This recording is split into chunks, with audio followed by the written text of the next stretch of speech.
Yes, this is Dr.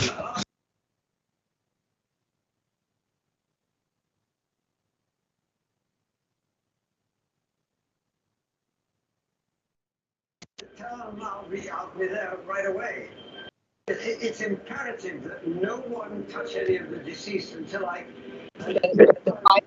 We want what the logos on it is the check-in tent and like first aid tent and that, so that way it's there. No, yeah. Okay. Where to go? Okay. See a picture? This bid's not for termite. I knew it. I knew that. Yeah, You have it? Where it's coming. Yeah. All right, sure. No problem. My pleasure. We'll pass this one down too. Let me know when it's ready. Musical phone.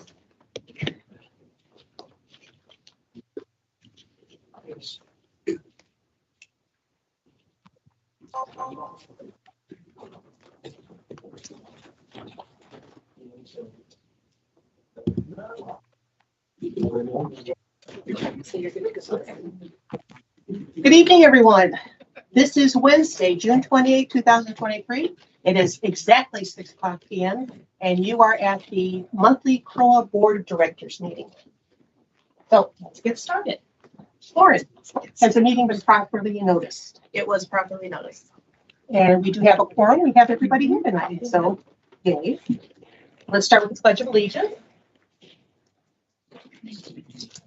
I pledge allegiance to the flag of the United States of America and to the republic for which it stands, one nation, under God, indivisible, with liberty and justice for all. So you will call the meeting to order at, it's probably 6:02 now. Okay. The first thing on the agenda today, the formal agenda, is President's comments. Normally, I don't have anything to say. Today I do. And I will be sharing the spotlight with Charles, who is the Vice President of the committee. So before we start the meeting, Charles and I wanted to take a few minutes and offer some comments to the community. If you've noticed, there's no discussion of Lot D on this agenda, and there will be no discussion of Lot D on future agendas without an accompanying master plan discussion. We agreed in our workshop earlier this month that having a comprehensive master plan developed with input from the community, encompassing all of our needed amenities, is critical as we go forward in our approach.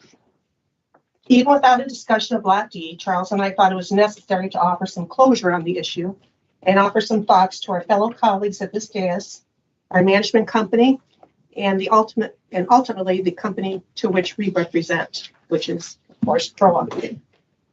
We all had valid reasons to vote for or against the Lot D project.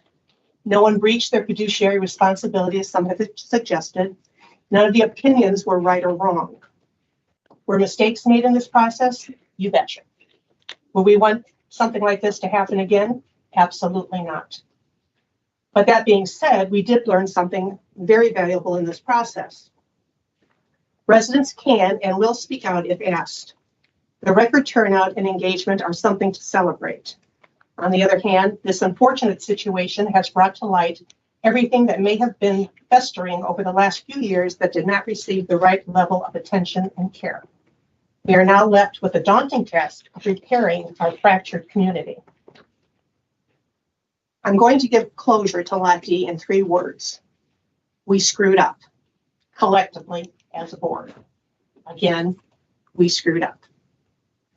I'm going to begin the healing process by doing something you may not expect. As president, I had the ability to choose. I chose not to. For that, I apologize. I don't want to speak for all the board members, but I will say that I believe that every one of us is here because we love our community. We may have different what's and how's, but at the center of everything we do is celebration. The next step in healing is how do we move forward? And at this point, I'm going to turn it over to Charles for his thoughts. Thank you, Cindy. Before we do that, I also have a few apologies to issue. The first being to the community. I feel that the last few months have been a failure because we have been so preoccupied with the wrong things. If you saw the workshop this month, hopefully you did see some early indicators around better alignment and prioritization going forward. The second apology is to Cindy. As Vice President, I feel that I may have not provided the level of support and advice you may have needed to be successful. I mentioned when I ran for Vice President that there would be a learning curve, and I feel that through the last few months and via what we learned through the referendum, I am ready to be a better partner. The third being to the board. I have attempted to prioritize a calm, cool, and collected temperament to the best of my ability. I've shown infinite patience, respect, and professionalism. I have ignored several attempts at minimizing key issues to avoid disharmony. And I have abandoned several of the qualities that made me unique and probably made many of you hate me along the way. What I'm committing to going forward is there will be a better balance of that going forward. So how do we fix things? What I've always found beneficial is a lessons learned exercise. What did we learn over the last few months? What could we have done better? And what can we do going forward? Let's start with what did we learn? We learned the community is engaged and passionate. We need to continue to harness this energy because the next few topics coming across their desks will be all hands on deck. 851, master plan, budgets. They all need your attention and input. To that end, there will be some discussions tonight about a second monthly meeting more along the lines of a workshop. We also agreed to revisit and prioritize communications, potentially looking at creating a communications committee to activate some solutions and deliver better messaging. What could have been done better? We know master plan has been the buzzword, and rightfully so. We can't have amenity discussions without having a larger framework and strategic goals, along with the right people at the table. To that end, please stick around as we will have some cursory discussions about master plan strategies this evening. Lastly, how do we go forward? In order to move forward, we need all 7 seats at this dais filled with the volunteers who were elected.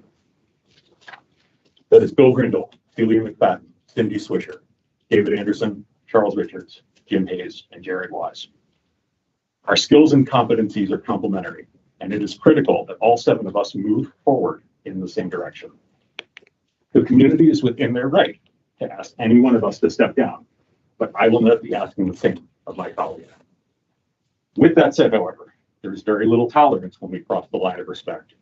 That's in terms of how we interact with each other on the board, how we engage our management partners, and how we present ourselves to the community. Sometimes we will enter disrespect territory, and we should be given an opportunity to course correct. But let's be clear, ongoing patterns of disrespect are not going to be tolerated. We are leaders in the community, and as such, we must set the example. Thank you. Thanks, Charles. Thank you. Well, okay. With that being said, we will move on to owner comments. Reminder, you have 3 minutes. Lauren, are you going to keep time? Okay, first on the list is Gary Hudspeth. Come on down, Gary. Thank you. You're welcome. Gary Hudspeth, 1471 Resolute Street. I highly recommend the board conduct a management company performance evaluation soonest, so the management company will have time to show improvement prior to the first contract renewal period, which comes up 31 October of next year. It's just good business practice with any contract. The evaluation should be as detailed as the RFP. The board will remember the detailed requirements for selection of a management company. To do less would not be consistent with the RFP effort.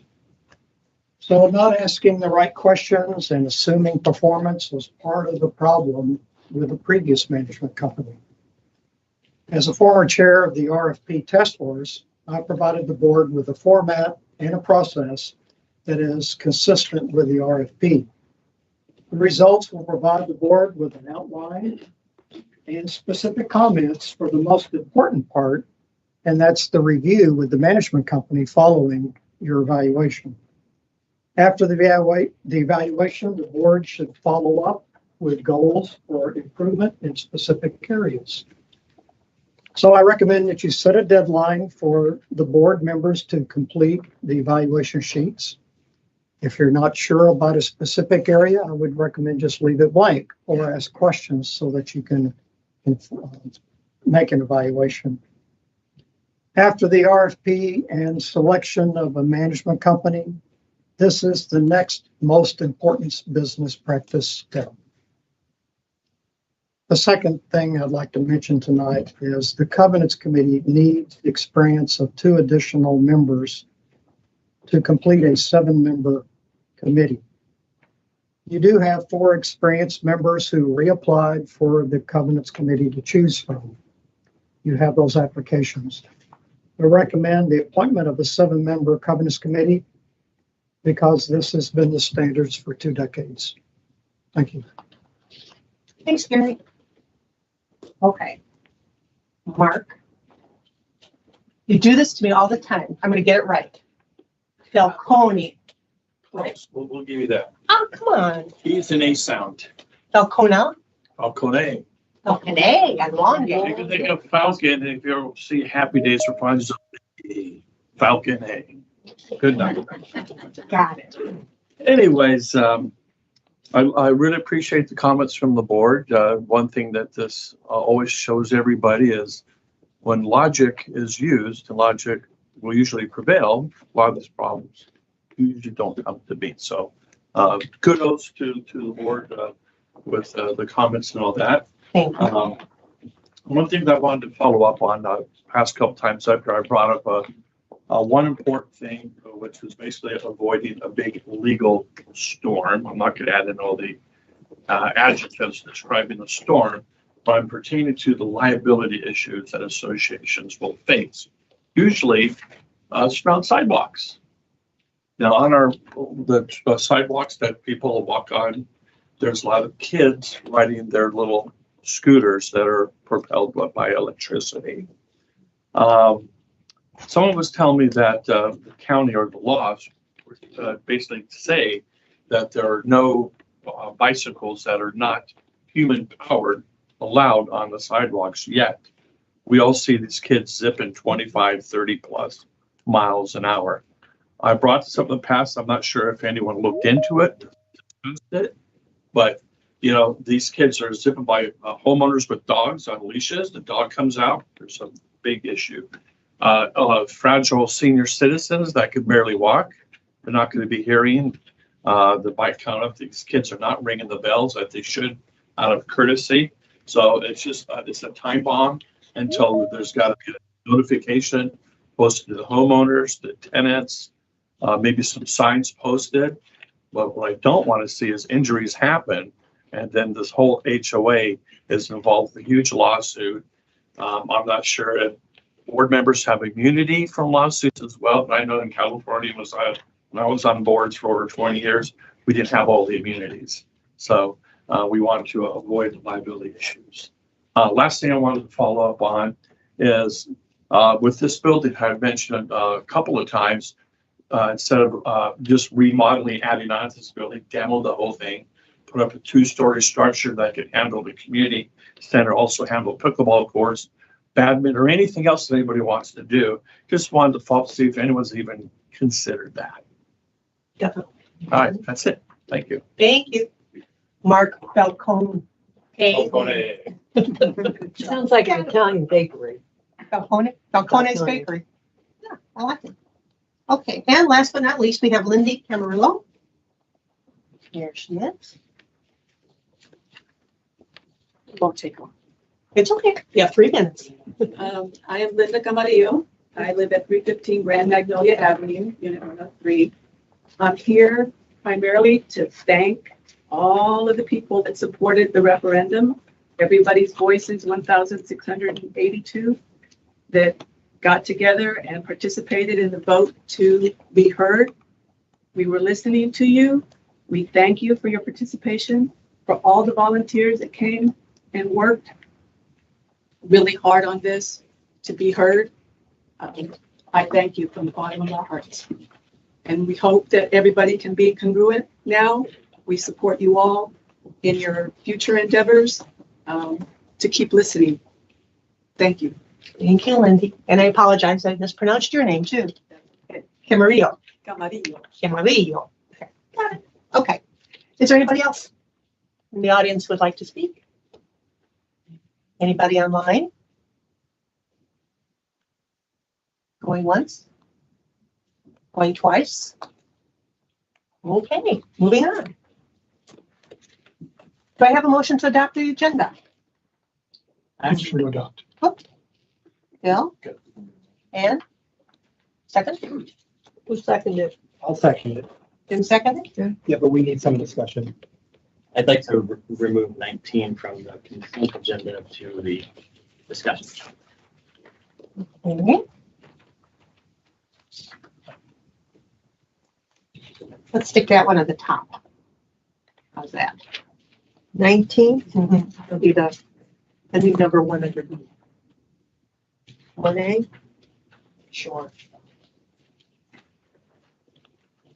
Anyone else want to move anything around or take something off or put something on?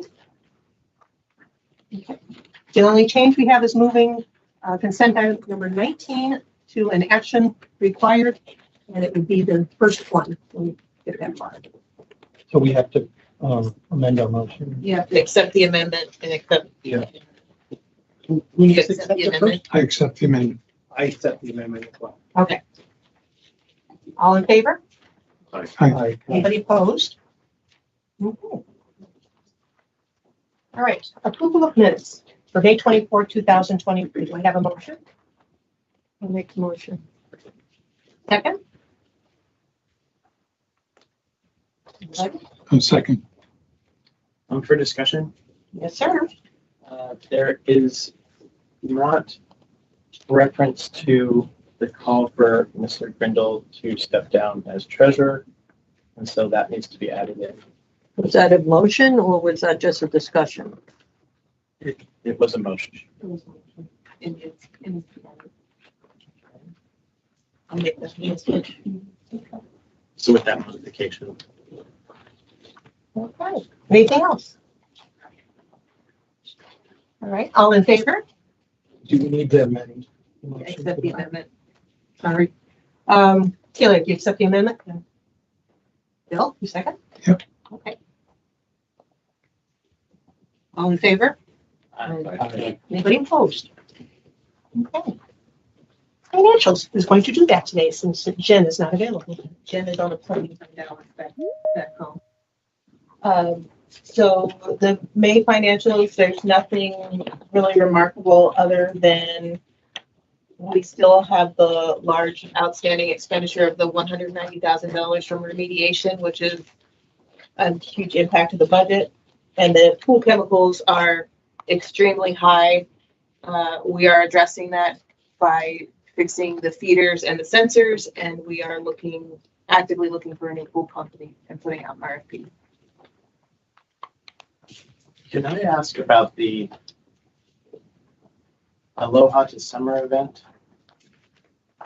It went over budget by 72%. Do you know why? Did it talk about that? Yeah, we had a little help. Well, that's right. I'll have to ask Liz. Okay. Yeah, well, yeah, I'm not- I know they got additional sponsorships to cover some of the overage, but I'm not sure if it covered all of it. So I will look into that. Thank you. Probably not me.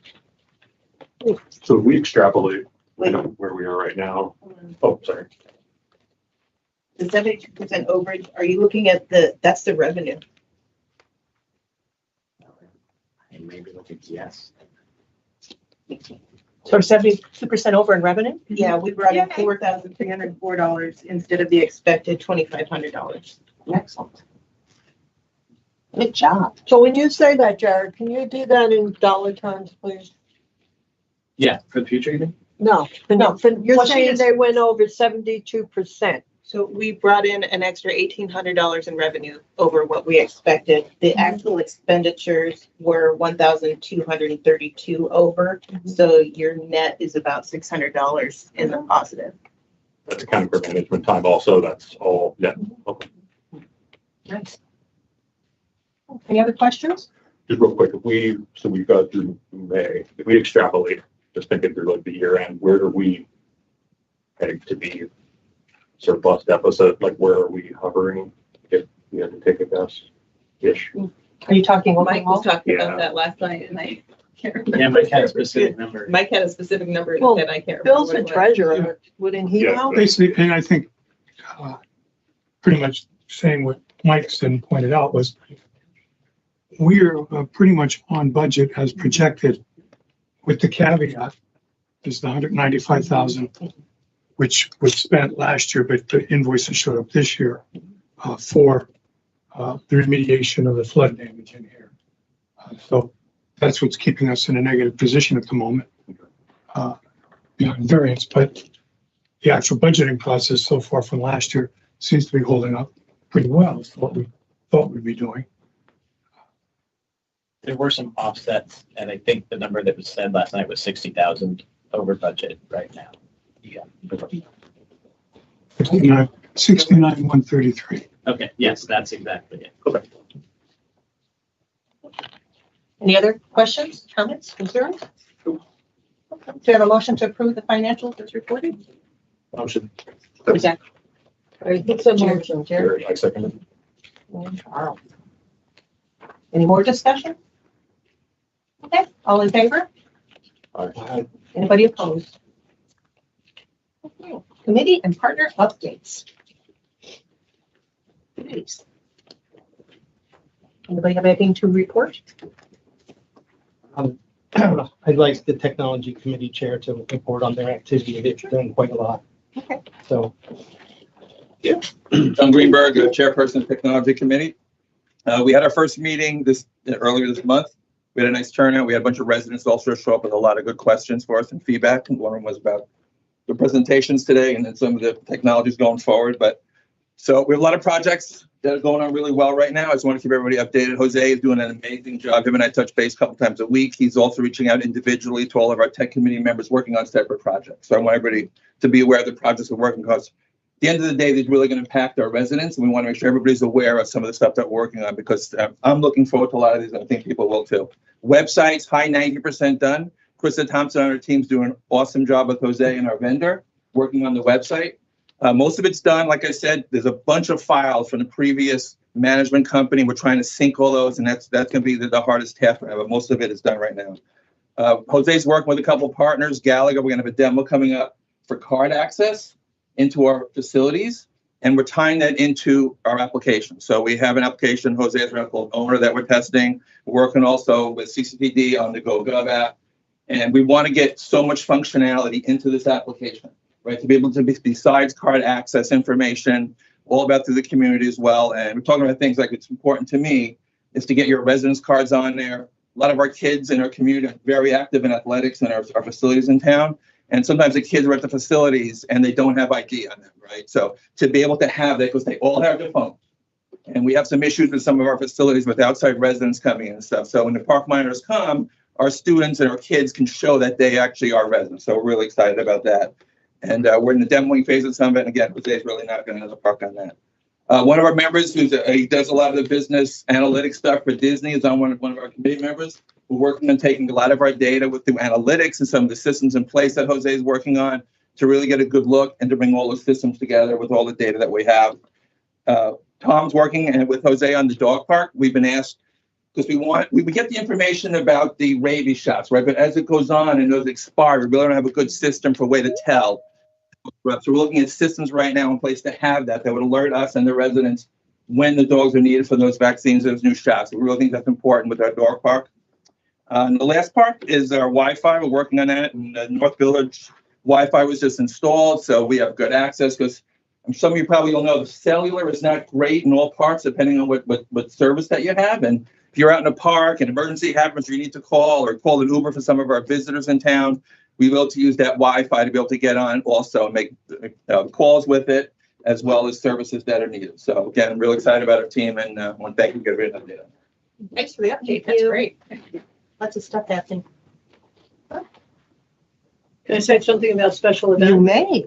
Okay, we had a special events meeting. I have to say, there's 5 special event committee members, and they work really well together. They're like in sync with each other. We discussed a lot of the events coming up. We also discussed the need for new tents, which is on the agenda tonight. They're not safe.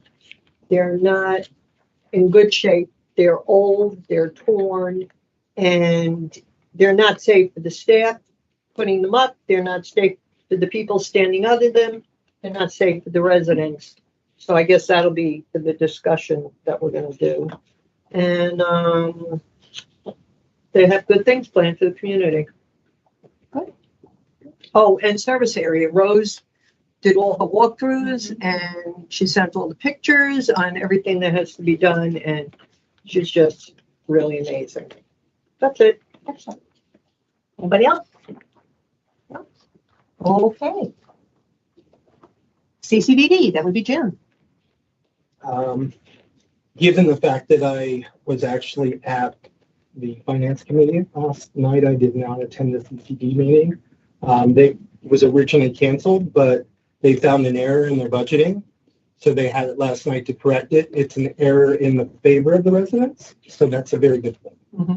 Yeah, you like that. Foundation. Kathleen, David is turning it over to you. Good evening, and thank you all for your comments in the beginning. I'm hopeful for this community. If I could invite you to sit in my office one day, you would get to see residents stop in that want to reignite porch parties, residents coming in with ideas of how to stuff the bus and fill it for school supplies for our students. We had an overwhelming response to people that want to be on our concert series committee. And I have to thank two CROA board members who also wanted to volunteer their time. And that would be Jared and Bill, who threw their name in the hat as well. I think you have a lot on your plate moving forward for our community. But I love the fact that you wanted to lean into the foundation as well. So thank you. A lot happened with us the past month. We had the CPR Friends and Family, where we worked with CROA. We had 14 people attend the Friends and Family Certificate of Completion. So that's just a 2-hour informational CPR. It gives them updates on new things, and they leave with a certificate, not a CPR card. That is a basic life support certification, and we had one person named Jacqueline Scipio participate in that, and she received certification for 2 years, and that's a card in your wallet. We also did that in March. So in totality, 40 residents participated in that. I'm pleased to announce that the Celebration Foundation received the Celebration K-8 Partner of the Year. And I believe that really goes to the community. It is because we lean in, and I'd like to read from you from social media, the assistant principal and what she said. That they had the honor to honor a game changer in our community, which is the Celebration Foundation, for being CK8's Business Partner of the Year. To put it simply, when we want something done well, and done right, we call the foundation. The first question we hear from the phone call is, how will it help the kids? So the reason we received it is simply because we're there for the students in our community. From our food weekend backpacks to bookmark buddy volunteers through the years, through the media center, the library virtual book project, to the graduation tent for $2,500, to a graduation arch during COVID. We just answer the call every time the school reaches out to us. And in preparation for the school year to start again, sorry, any parents or students in the audience, it's going to be here before you know it. We are preparing to stuff the bus, and we are starting with a donation of $500 for school supplies to the Tupperware Boys and Girls Club, $250 to the Boys and Girls Club and BBL, and $250 to the Boys and Girls Club in St. Cloud. We have donated $1,000 to the Veterans Club this month that will be passed on to the ROTC at Celebration High School. So all we do is attribute it to our 2 revenue drivers, which is our concert series. And I'm pleased to announce that we have finalized our artists for next year. And it is a holiday concert with a local artist that you may have heard her name before, Zoe Tyler. We will be having Jeff Rupert return for a jazz night, and we will be having the Vienna Boys Choir for the 525th, yes, anniversary tour. And then we will be doing the evolution of Motown on one evening. We hope you would join us. And then our other revenue driver, as you know, is the Holiday Home Tour in Winter Wonderland. We currently have 10 stops. You are sitting in the 11th stop, but I know you have big decisions to make with a master plan remediation or total demolition. And I would love to hear that decision this evening, but if we could just have a discussion whether I can make the assumption that any work, whatever the decision would be, would probably commence after December 5th. That would most certainly help the marketing for the foundation for this fundraiser. Okay. Kathleen, how much did you raise last year for the Winter Wonderland? Just shy of 6 figures, we raised $96,000. And where does all that money go to? That goes to support all the Celebration Foundation programs and the organizations through the community grant program. So we're in July already, and it was, well, July. okay, we're in July already. Yeah. Okay, so we're in July already. It was approved to use town hall at Parks and Rec meeting before we got everything with the building. Yeah, I submitted that request in Right. February. I was at that meeting, and you start your invitations, you start putting everything together in July and August, the committee. So we're already in July, and we don't know where we're having this Winter Wonderland yet.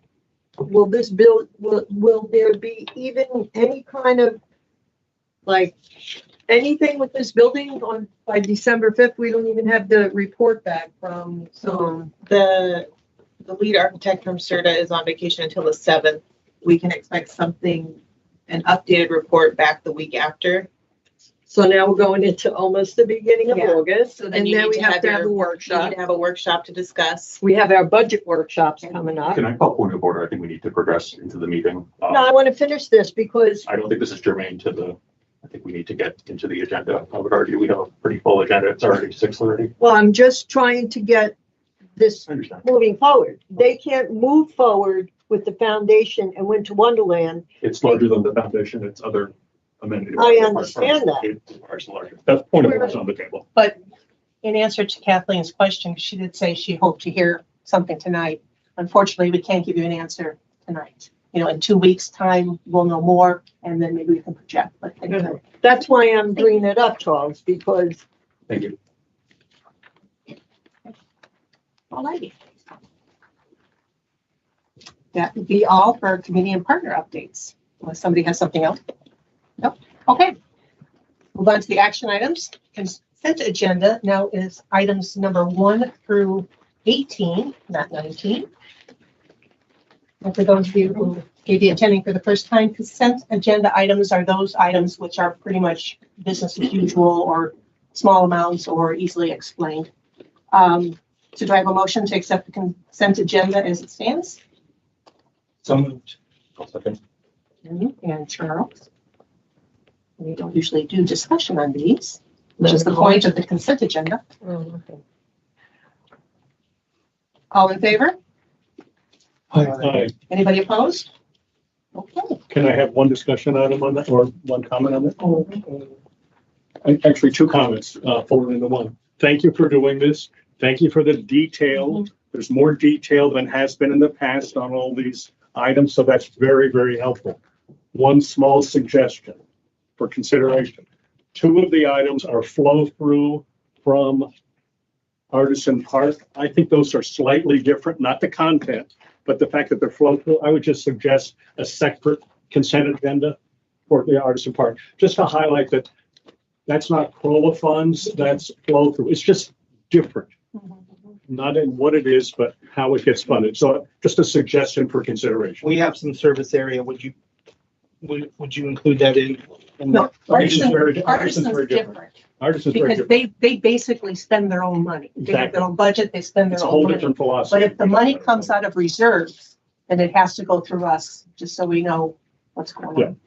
So that's what it It's the, is. yeah, it's the way so just think about that, that's all. But nicely done. It was refreshing to read those, and thank you for putting that detail from issues that are years and years old. The credit goes to now. Thank you. Thank you, Natalie. Okay. Compliments are always welcome. All right. Can I ask, I'm sorry. All right, I'm not gonna say I'm sorry. I want to ask a question. On item number 9, motion to approve sidewalk repairs at Founder's Park. Okay, is there any possible way that this company that we're hiring can fix around the seal that the other company screwed up? That would be a Brian question. Do you think they're capable of doing it? This, You know There's- what there's- I'm talking about? Absolutely. Yeah, they're working on a proposal on that separately. Okay, Yeah, one thing is the concrete grinds and one thing would be the seal. Yeah, we want to get the grinding done as soon as possible. okay, I just wanted to know, Safety. because that looks terrible. All right, thank you. You're welcome. All righty. So now we are on what was number 19 of the consent agenda. Motion to approve the purchase of new tents by Vispronet. Wait, we didn't vote on everything. Yeah, we did consent We did? agenda, we Yeah. voted. Yeah, we just had comments after the Okay, vote. yeah. Right, okay, so where the first item now is motion to approve the purchase of new tents by Vispronet in the amount of $11,342.01. This will come out of CROA operating funds. Do I have a motion? I'll make For a discussion. motion. Second, And David. Okay. Discussion, somebody must have it because they moved it. I do.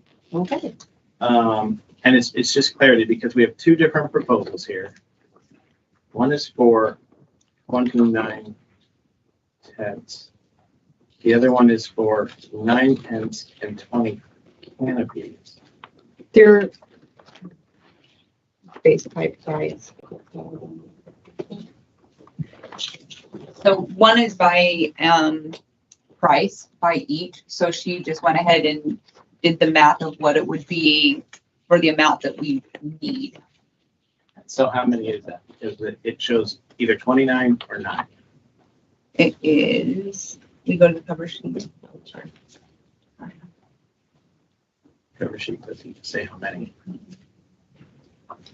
It would be the secondary, the Vista Pronet. there was, Both 29. there's two separate attachments. there was different kinds of tents.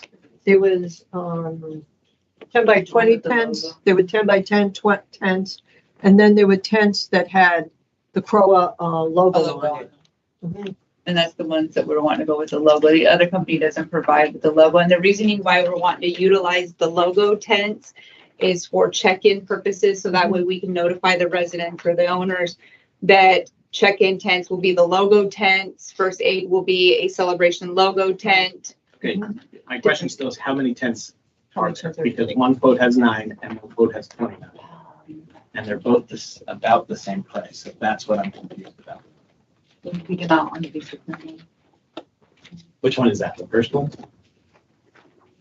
I can see that. The one that has ABC canopy at the top, that's 29. The other one doesn't really have, it's The other one has $87.12. 20 tents, but only 9 actual structures. It's, I'm 24 pretty and sure it's 5. the one on the left. Jared, do you have the paper version? I don't. I'm looking at the digital. All right.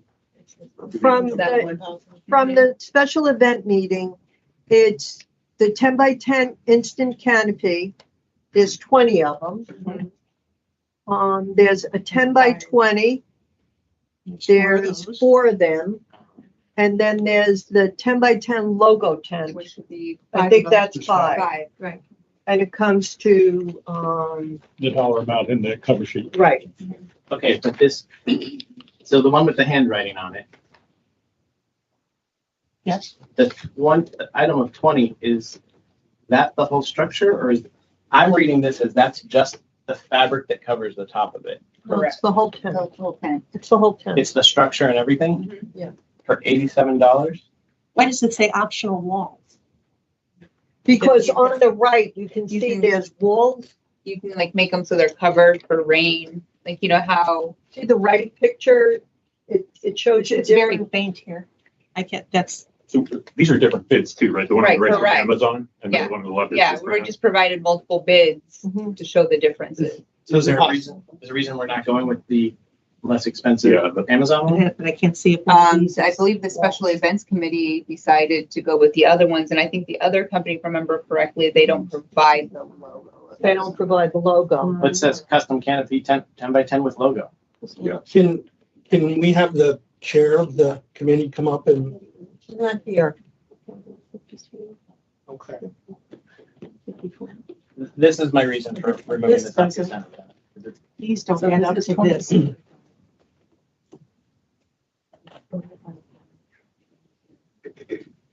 We've also like,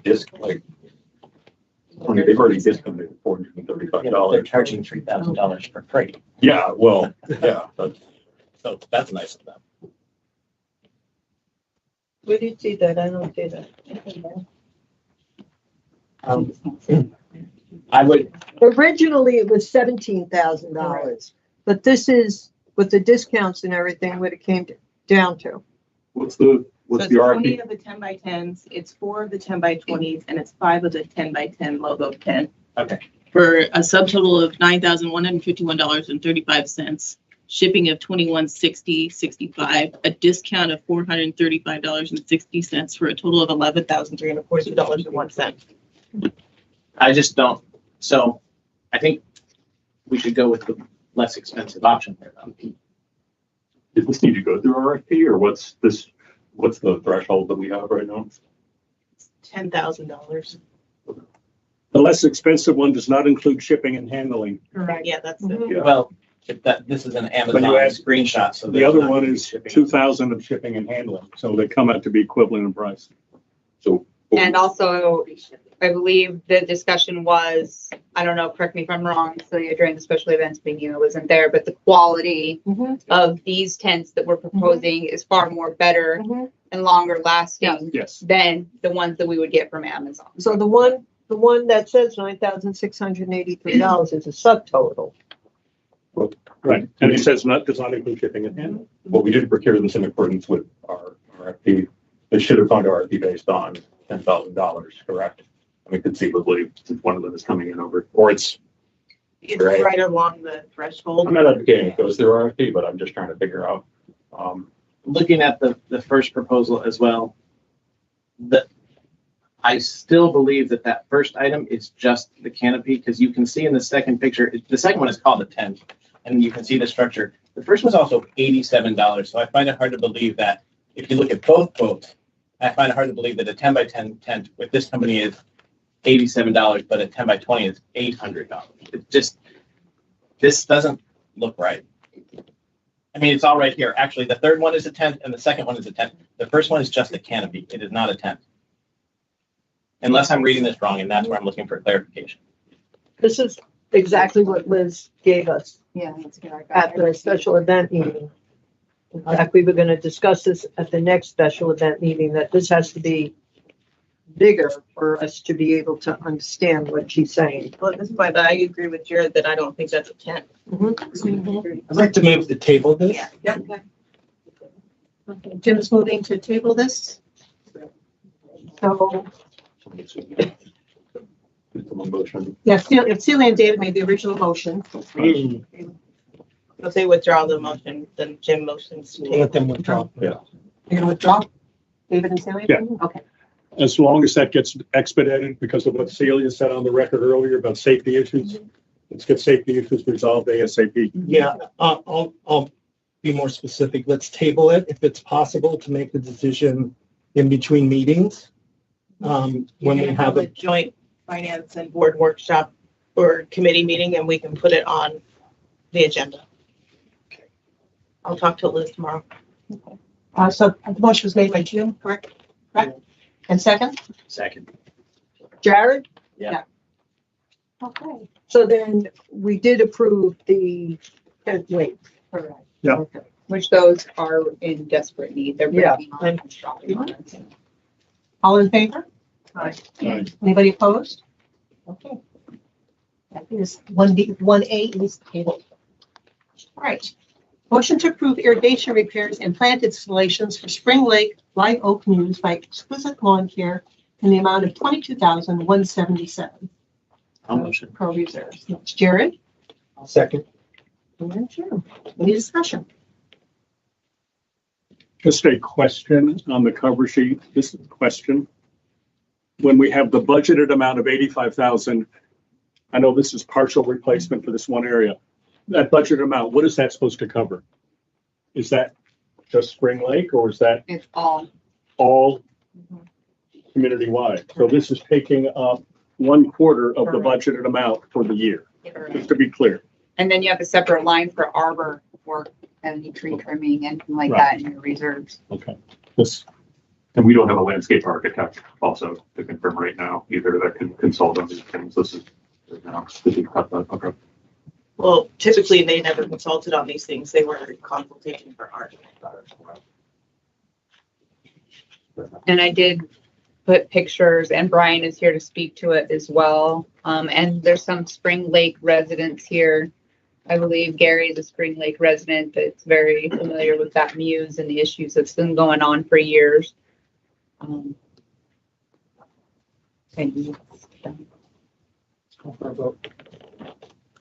All in favor? Aye. Anybody opposed? Okay. The next one is motion to approve sidewalk repairs at Spring Lake by K&D Concrete Inc. in the amount of $10,300. So, Jared? Second was Jared. yes. Any discussion? So they broke the sidewalks. We were paying to fix the sidewalk. technically, there is no proof that they did break the sidewalks, and Brian is attest to this. When I spoke with Cardinal Painting, they actually did not have the lift on the sidewalks at all, from what they are stating. They had it on the sod, which they replaced the sod. However, CCDD is claiming that the sidewalk was broken and cracked. The cracks were caused by the lift. So it's he say, she say, but moving forward, we're going to have to take before pictures of all areas and after pictures of all areas. So there's really no. That was going to be my question. How can we avoid this in the future? We're doing a commencement to the Yep. CDD moving forward on Yep. any projects that are around their areas. Yep. That's smart. Did we vote, did we think about it? Did we take a vote on this yet? I know Jim. Okay. All in favor? Question, is reserve funds the appropriate place? Okay. The other question. Okay, all in favor? Aye. Anybody opposed? Before we leave Spring Lake, we had the meet and greet there the other day. And there was a couple there that was telling us about, what is that street that the Betty and Bob live on? I already talked to Natalie and Rose about it, and they're working on the drainage and.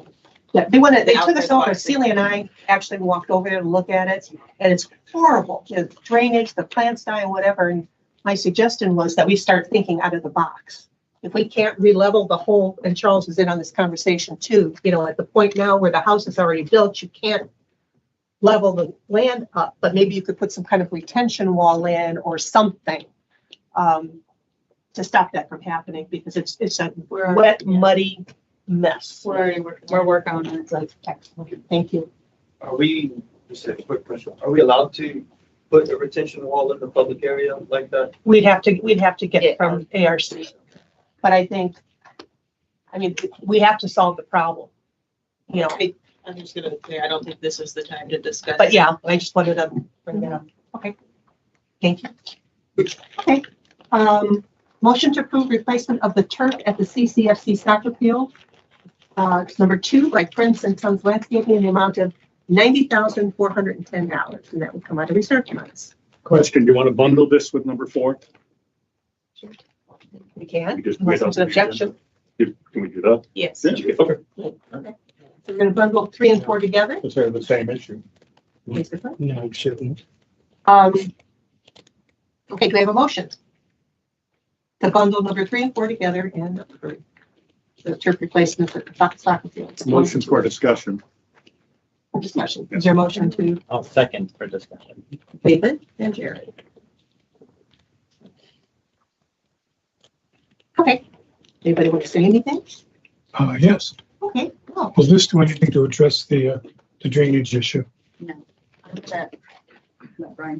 Ask Brian to speak to this because he's had in-depth discussions with Prince and Sons, and other experts in the area. This is why he's attending the meeting tonight. Yeah. It'll take some of the water off the field, but it won't be a permanent solution.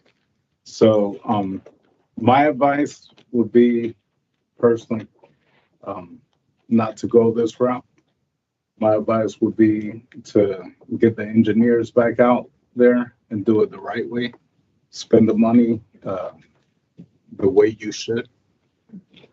That's my personal opinion, but, do we you have know, the same would it be- drainage issue with both of these fields, or is one worse than the other, or they're both bad? Field 2 is a little bit better than Field 1, And field 2 is the furthest, or the one that's the one here? in the middle field. That one's not as bad as Field 1, but Field Benson seems to be a little bit more of a disaster zone. So, The only problem is we do have our partner programs that start in the middle of August.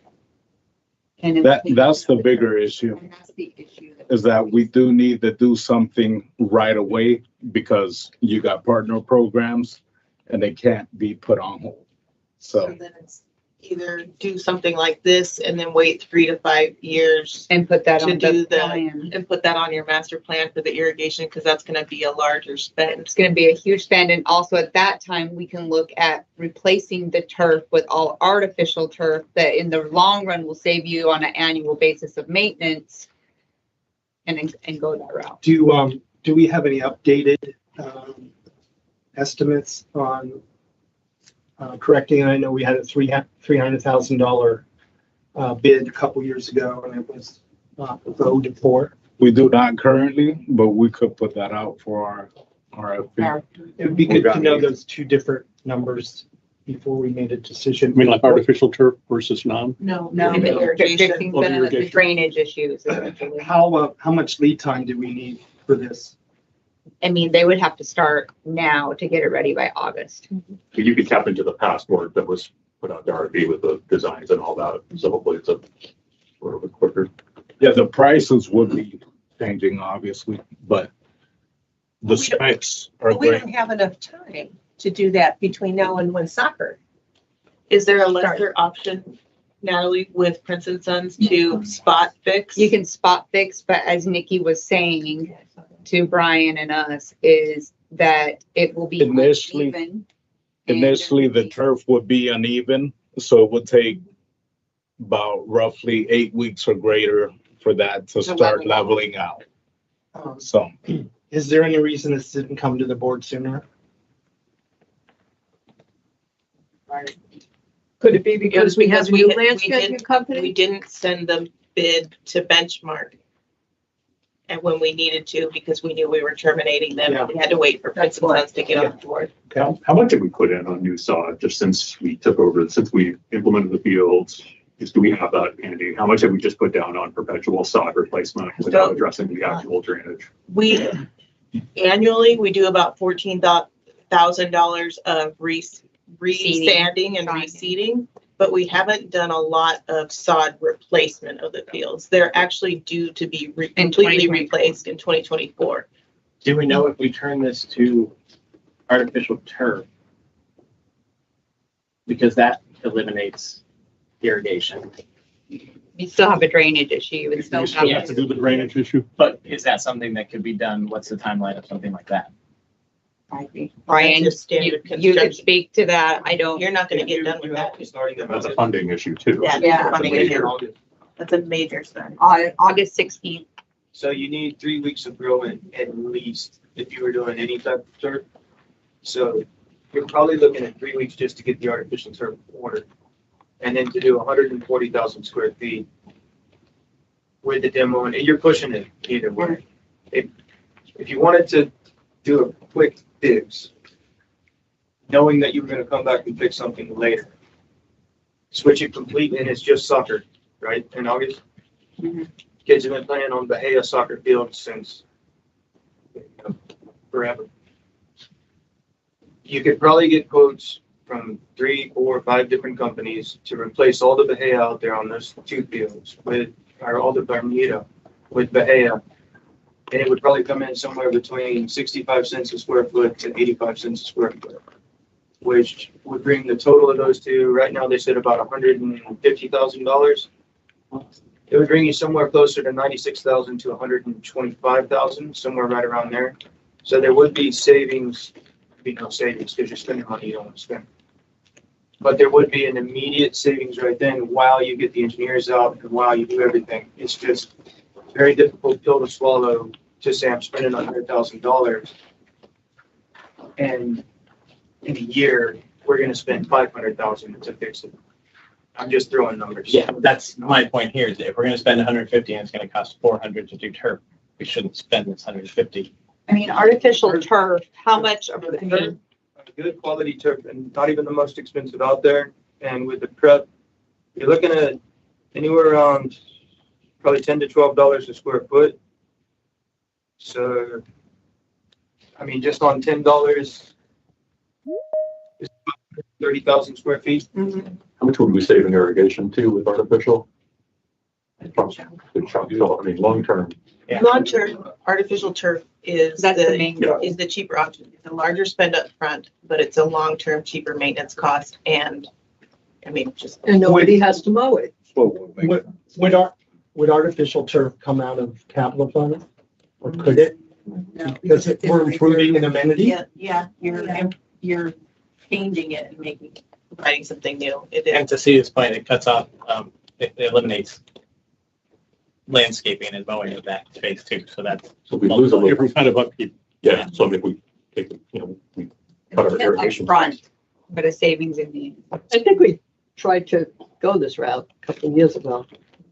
Yeah, when the recreation committee talked about artificial turf 7 years ago, it was decided to go with one, see how it went, because it was like 600,000 to $1 million per field to do artificial. And we decided, let's just go with one. That's what it was then. Do not know if it's more or less now. Artificial. 1.3 million. 1.1? 3 million just for those two. 1.3 for one field? No, for those two. The two that needs. Oh, 1 point, yeah. Fields 1 and 2. Okay, so that's about 700,000 per field. I'm not gonna commit to it. But that's We've what- not And there's some RFP or upkeep. anything. You have to do some upkeep. There is drainage and the engineering. Yeah. It's something we need to do in executive session, but something I've come across in the last month or so may have some impact on this, but it needs to be done in a manner. We've done some other things along these lines. But it's, Can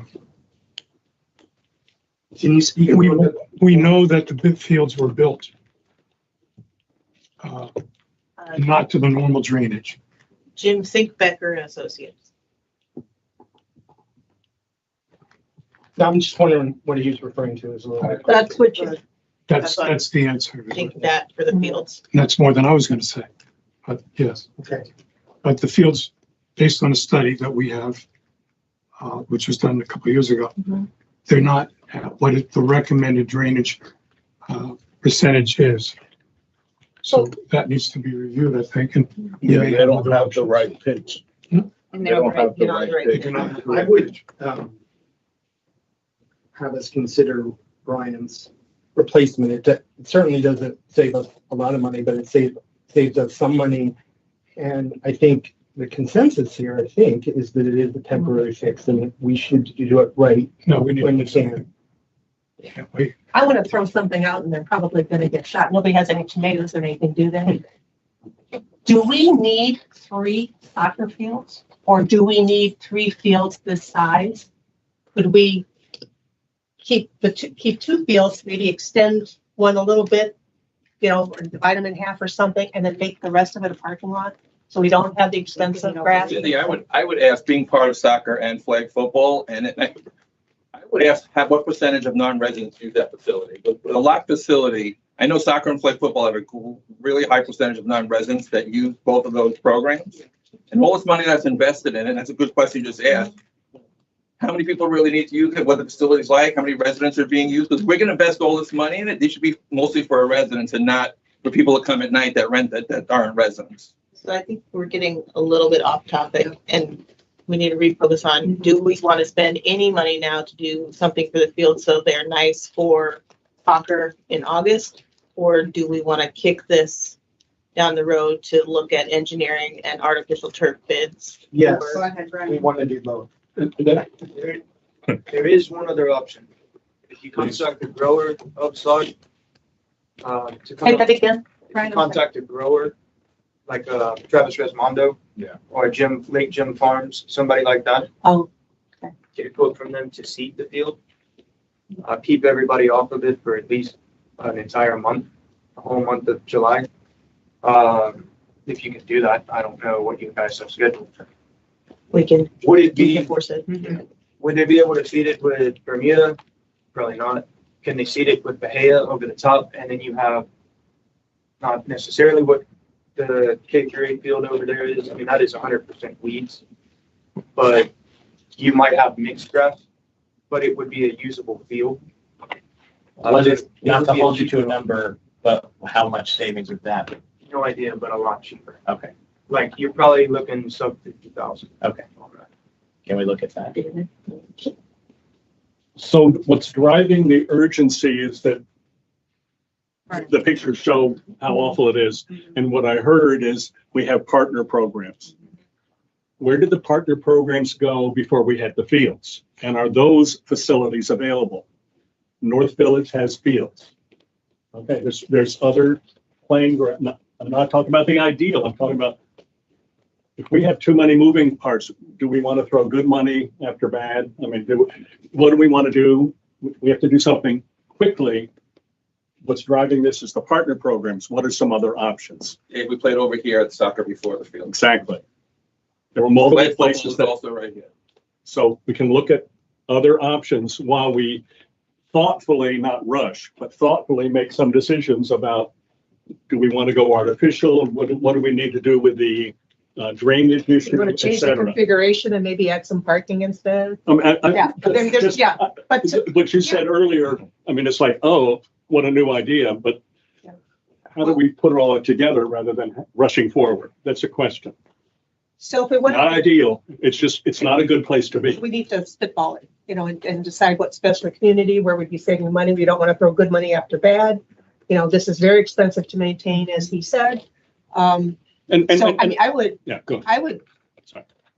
so I see it as a, with using Brian's suggestion, just to seed it for now. Yeah, I would suggest that we do something along the lines of seating, because having to move those soccer goals all over the community every single day to accommodate the various schedules of the program Correct. is going to kill the staff. So if it comes in under 50,000, is this something we can vote on?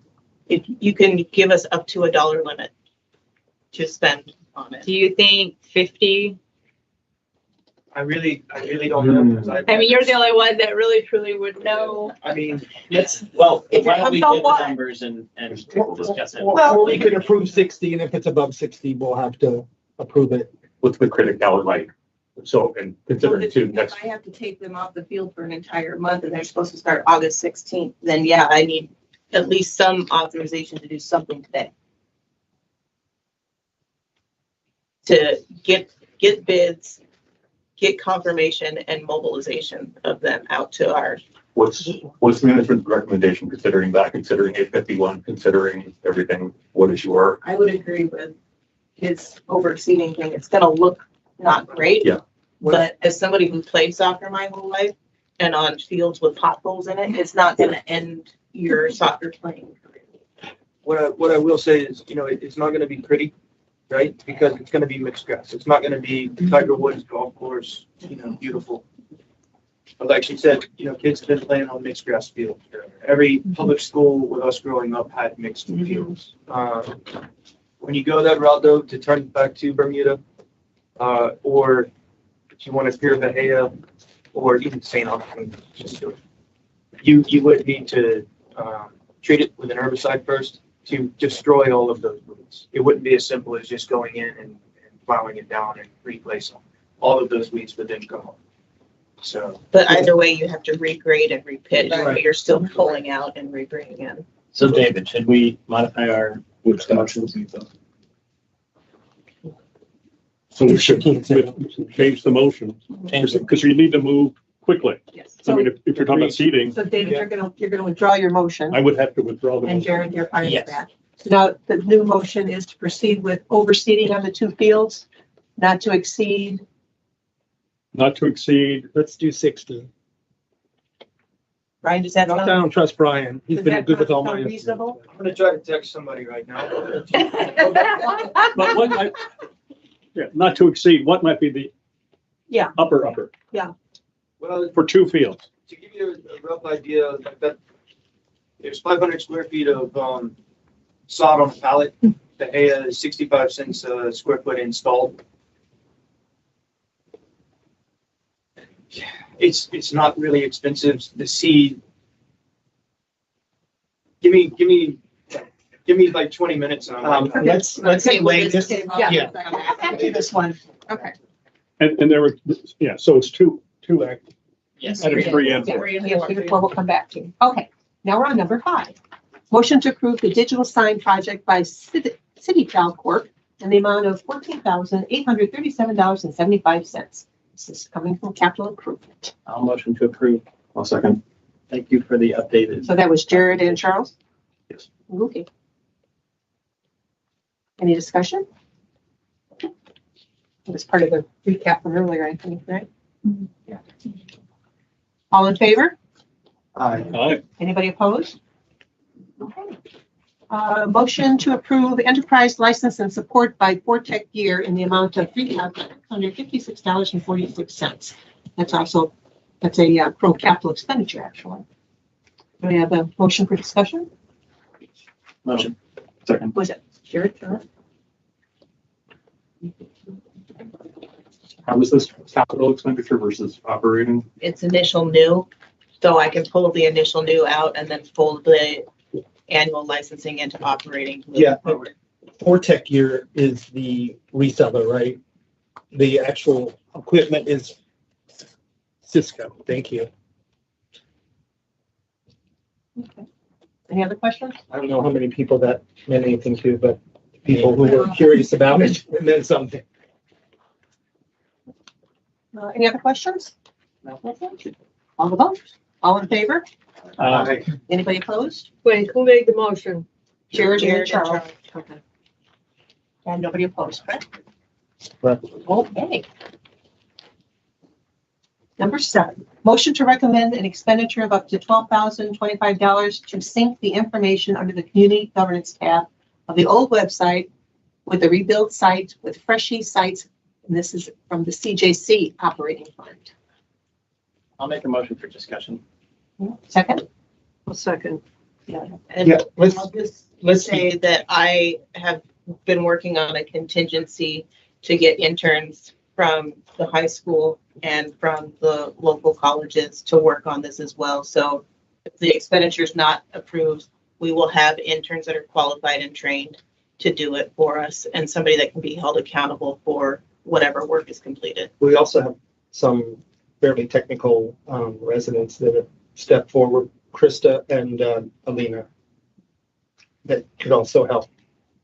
And just for a little color for those in the audience and watching at home, I think we just want to make sure that we're spending this in the right way, obviously, like, and what are we uploading and what are we doing with this, obviously, with on all the items we have to deal with right now in the budget. And there were 4,700 documents right now that need to be uploaded. So is it, what are we uploading? Is it governing documents, meeting, like what actually needs to be uploaded? What's Governing documents, meeting minutes, meeting videos, the agendas, ARC guidelines. ARC guidelines, everything under the community governance tab on the website. So we chose those only as the mission critical item, and then everything else we can do on the back end and backfill as time permits. But if we have volunteers do it as, thought we could, or maybe Alina and Krista, what recourse do we have if something goes wrong? I'm assuming that if we hire people, if something goes wrong, then. I'm glad you bring that up, because that brings up my concerns with this proposal. We have to pay them in full before we do this, and there's no deadline as to when they need to complete the work. So we would be contractually obligated with that if we sign this proposal as is. And that's as written, I do not think we should proceed with this, because we're going to say, here's $12,000, give someone say when you feel that you're ready with it. Well, hours too, right? So they're doing it, it's like 165 hours or something like that. 65 hours at 180 per hour. I don't question the rate. Yeah. The price is fine, but the contract is like terrible. I think. Is there a way to alternate the contract and we put stipulations? And I'll make the change. Yeah, they've been flexible with their contracts with us in terms of just putting half down and then. That would be better. Half down and a deadline of whatever Jose thinks is appropriate would be fine. But this, I don't think we should do. No, they usually, well, I will say up till now, they've been willing to do a half down and a deadline. Great. Yeah, I love the intern concept. I think that's just like the creativity, right? Just thinking outside the box, just so we're not necessarily, Sure. Yeah, I to Cindy's point though, if they don't do it by the end of August, it's not done. Yeah, there is a risk, but I would say it's minimal in this type of activity in terms of not doing it well. But in terms of like having a deadline, obviously vendor is where we want to go. And it'd be nice to not spend the $12,000. Well, and also like how much is we decided to just like buy a new website. Like, I don't know the cost of websites, but you're talking about a lot of money that can go towards other. I think you're beyond that point, aren't you? So the site's already built. The site's already The built. site's already built. The issue becomes, how do you want to proceed? Do you want to open up the site as is and then we just manually dump the files, one at a time? Or do we get? No, because that's what we have now. We'll just say with no files on it. So, Well, and we should mention to everyone that there's work that's been done and it can't go into production until these are uploaded, because it doesn't make any sense. Right. Can the motion be modified to have those conditions? Yeah, modify. Timing and half down and half at completion by a certain date? So can we have a little specificity? So interns, like what is the breakdown of what's going to interns and volunteers and what is our cap on fresh? Like, I think we have to decide one or the other. Yeah, guys, I thought we were talking about going with this company with 50/50. 50/50. 50 up front, 50 But you're done. But Instead I of, thought but when you just spoke, I thought you were saying to go with the volunteers and interns. I thought there was a hybrid approach. No, I'm saying that's if not. this isn't. Oh, that's what you thought the 50/50 was. No, we're talking about money. If, as a contingency, I've already been working on an intern That's my bad. All right. process. My preference would be to pay somebody who does that for a living with the modifications to the contract that Jared suggested, half down, half when it's done, and at whatever timeline you suggest, if it's, I don't know, 60 days. Shouldn't 30 take days? more than a week and a half. Oh, Great, and they can have a full 2. 65 hours. Well, don't forget the holiday involved. The documents Well, have been, 65 hours for one person, they could do this in 3 days if they've You have got. a team. Yeah, we also haven't had documents on the website for, yeah. so. I mean, and to be honest with you, That's if it's interns, I have to train them and then it's going to take them longer than somebody who does this professionally. So it's just, you gotta weigh your options of, time versus money. Okay. Sure. So modifying my motion to be 50% deposit, 50% upon completion with a 3-week timeline, 2-week timeline? 2-week timeline. 2 weeks? 3 weeks? 2 weeks. 2 weeks. 2 weeks. Jared and Celia had seconded. You want? Flórida é diferente, cara. A Flórida é uma caixinha de surpresa. Porque o cara, ele não quer saber. Ele não quer ter trabalho. Se ele chega lá e fala assim, eu preciso... Anybody opposed? Okay. Perfect. All right, number 8. Yes. Motion to approve the recommendation of the Recreation Committee, a 6-month contract agreement with Little Tunes. I'll motion for discussion. I have things on this. I'll second for discussion. Okay. Yeah, first of all, I think this is a great idea, but as Jared will lay out, the contract is not to our favor. I also think it's a great idea. I find it odd that a contract, is this our contract? Or this is their, Standard contract. It's our standard contract. our standard contract? Did this So go it's through? one we use with all partner Yeah, programs. Okay, so this is our contract. Basically, the compensation of this for the space isn't, if this room costs $100 an hour, it's not that. It's 20% of whatever their tuition is. That's what 90% of your partner programs are. It is? Yes, So that's standard? yes. Okay, that answers my question. There's only a couple of partner programs that are different, and that's the soccer fields and the tennis courts, because there's a monetary amount that we can say is that we've gone out and we've done the research that this is the standard rental rate for a soccer field or for a tennis court. Rec committee, in conjunction with the finance committee, this year will be working on the room rate rentals and doing that analysis as well. So when we renew contracts moving forward, these will be adjusted. Can we have a minimum students to hold the class? My concern was if we have two students paying $20 each for that class, our revenue on that will be $4 for that rental. It will cost more to turn the lights on in this room for that period. So, and we're not trying to make a fortune on this stuff, but we should at least cover our costs. But if that's what the standard has been. It's what the standard has been, but which is why there's been a push this year to modify things. Okay, that's my only question. So I have a question. Oh, I'm sorry. That's okay. Go ahead. And so did David. And so did I. Oh, I'm sorry. Go, I was go, Bill. concentrating what you were saying. Go I- ahead, Bill. Just for my own interest, what is a mommy and me style music class? Are they teaching them how to play? Is it dance? Yeah. I bet you anyway, they give them like the drums Yeah. and the mom and the kid both. No drums, The drums, okay. Could be a North Recorders. just rubber drums. Okay, David? So I have parallel questions. This says 851 or the North Village Pavilion. So with 851 on Saturdays between 4:45 and 8, is the building open or does it require reopening and restaffing? No, we open it You would, regularly for you would open rentals and for other this programs. purpose? Okay. We have people on site that open all the amenities for rentals through the Okay, weekend. so, and then the parallel question is with North Village Pavilion, which is an outdoor covered pavilion. One of the questions that I have asked that the Recreation Committee address is when that facility is used, and it would apply to this, it's about noise and amplification. And to me, amplification of of music or sound from the North Village Pavilion is appropriate for those within the pavilion, but not those whose houses are 50 feet away. And there's often blasting noise that goes blocks and blocks away, generating resident complaints. So how would the sound on this, if this is approved, affect the quality of life for the residents That live there. who live near that? I think we could think of alternative locations for them to do this. One of them, Heritage Hall should be back, Heritage should be back soon. middle of July. I mean, Sarah, The other thing is, if we do it at North Pavilion once and we get a lot of complaints, I don't know how loud this is gonna be. I think it just depends on how many participants there are. But I mean, as somebody who has a 2-year-old, my 2-year-old's kind of loud.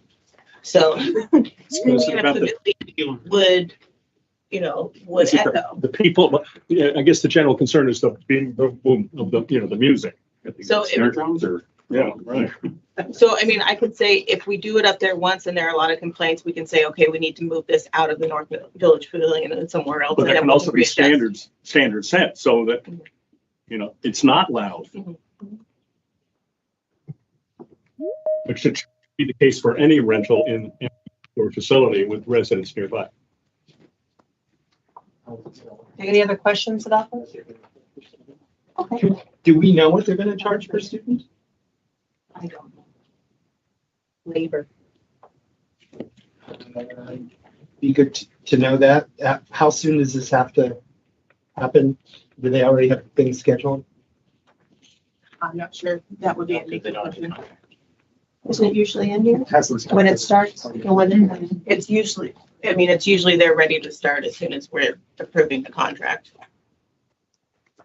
Somebody's back there. right? Effective the first day of July. So I imagine they'll be starting like soon. Cindy. What? Somebody's raising her. hand. Oh, sorry. Hello. I don't know if we can ask questions, but I mean, Is it in regard to this? yeah, if the class, if there's nothing scheduled, because mommy and me, to me, sounds like it's little kids. So little kids would be asleep by 8:30 on a Saturday night.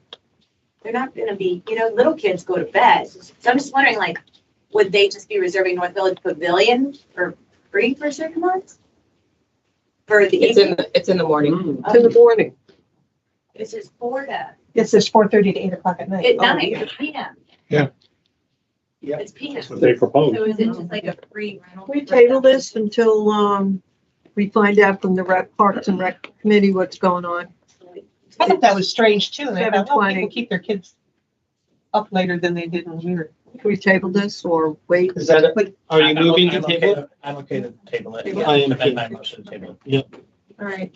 I'll second. So, all right. So Jared and David were the originals, and now who made the first motion? Jared. Jared. And then who seconded?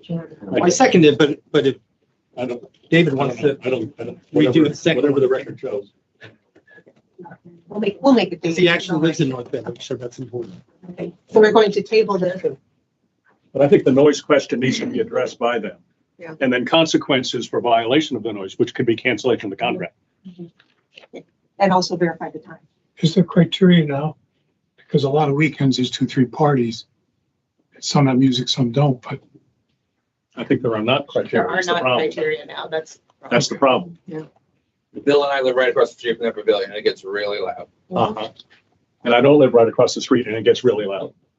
and I don't either, but And the complaints, I don't think go to town hall, but they go to board members. Okay, what are we moving on to now? Received some. So motion by Jared, second by David to table this until we get some questions answered. All in favor? Anybody opposed? Okay. Let's see, Brian, I just got a couple more, then we'll get back to you. All right. Motion to approve the shade structures for Island Village Pool Pump by L&J Awnings in the amount of $31,598.68. This is a capital expense. Motion to approve. Jared and Second. like to discuss. I like to discuss also. wants to go first. So, just out of curiosity, Jim and Jared, do you know how big the area is that we're covering down Island Village? I can't give you a number off the top of my head, but I know what a pool pump system. No, consists of. okay, so we're gonna spend $32,000. It's About 20 by Cindy, 20. it's not even 20 by 20. It's a 20-foot by 15-foot area that we're gonna spend all of this money on.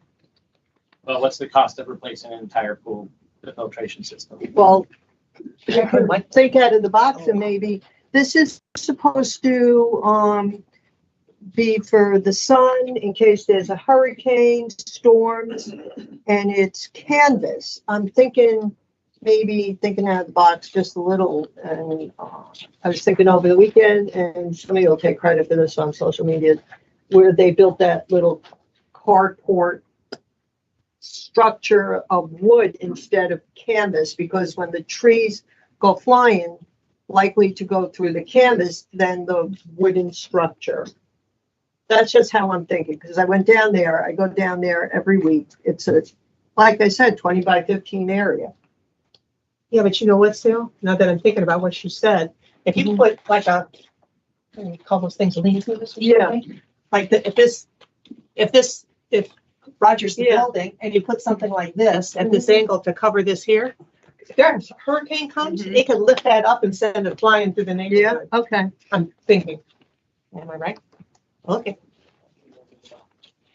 Well, my comments kind of reflect Celia's. I mean, conceptually, I get it. We have to protect the equipment from the sun. It just seems like a lot for an awning. a small awning. It's a small area. So I have the broader question. All the pools that we have is the equipment so exposed? That would be a Brian question. Yeah, because I see this in the next action item. Yes. And so how bad has it been over the years? And while this may be good conceptually, 30 grand plus 30 grand or 38 grand. 69,000. Why not just pump along or do something much cheaper? Why? It's been bad. It's been bad on our pumps, constantly having to replace them. In other pools? Yes, Okay. correct. The only pool right now that has an awning on it is Lakeside. Right. Yep. And it's a canvas awning as well. So going to Celia's point, is there a cheaper way? Can we build a wood structure or something else? Or cinder block around the edge? I mean, can we do something that's different? Or get a different estimate because This is a lot of money. It's a small, it's literally, it's a small area to spend Good concept. $32,000 Yeah, on. good concept. Can Lots of money. Can we get a different proposal? Yeah, so I'm definitely up for that. I could bring that to the board. That dovetails into my next question. So I remember we had a sidebar. This is one bidder that came back. Yeah. Yes. We asked. We asked 3 separate vendors and the other 2 were dragging their feet. To get the bidder back. Yeah, that's. What are best practices from around the country, from around the state? Even public settings, how do they protect that outdoor equipment? This is a lot. This is just a lot of money. Is North Village got a covering? No. No. So we have 2. We're totaling 70 grand here. That's a lot of money. And we don't have competitive bids. Once again, we don't have, again, great, we went out to 3, 2 declined to quote, 1 came back. But it's the same thing we've been talking about. We need to be able to get bids from other, go expend the research, whatever. Roger, maybe Grand Manners has. I just want to add something to that though. There is, once an approval is done, we are looking possibly, as far as a shade structure goes, we're looking possibly at about 2 months as far as engineering goes, and another month as far as permitting goes. And then ARC approval may be part of that too. Yeah. So these haven't gone through. Yeah. But this is the rate. The question being raised is shade structure rather than, which implies some sort of canvas or something. But could the question be broader rather than shade structure, protection from the sun? So we can get to some of the discussion. I'm sorry to interrupt. I thought you were finished. I'll retract my motion and ask the table. I actually like to table 9 through 12.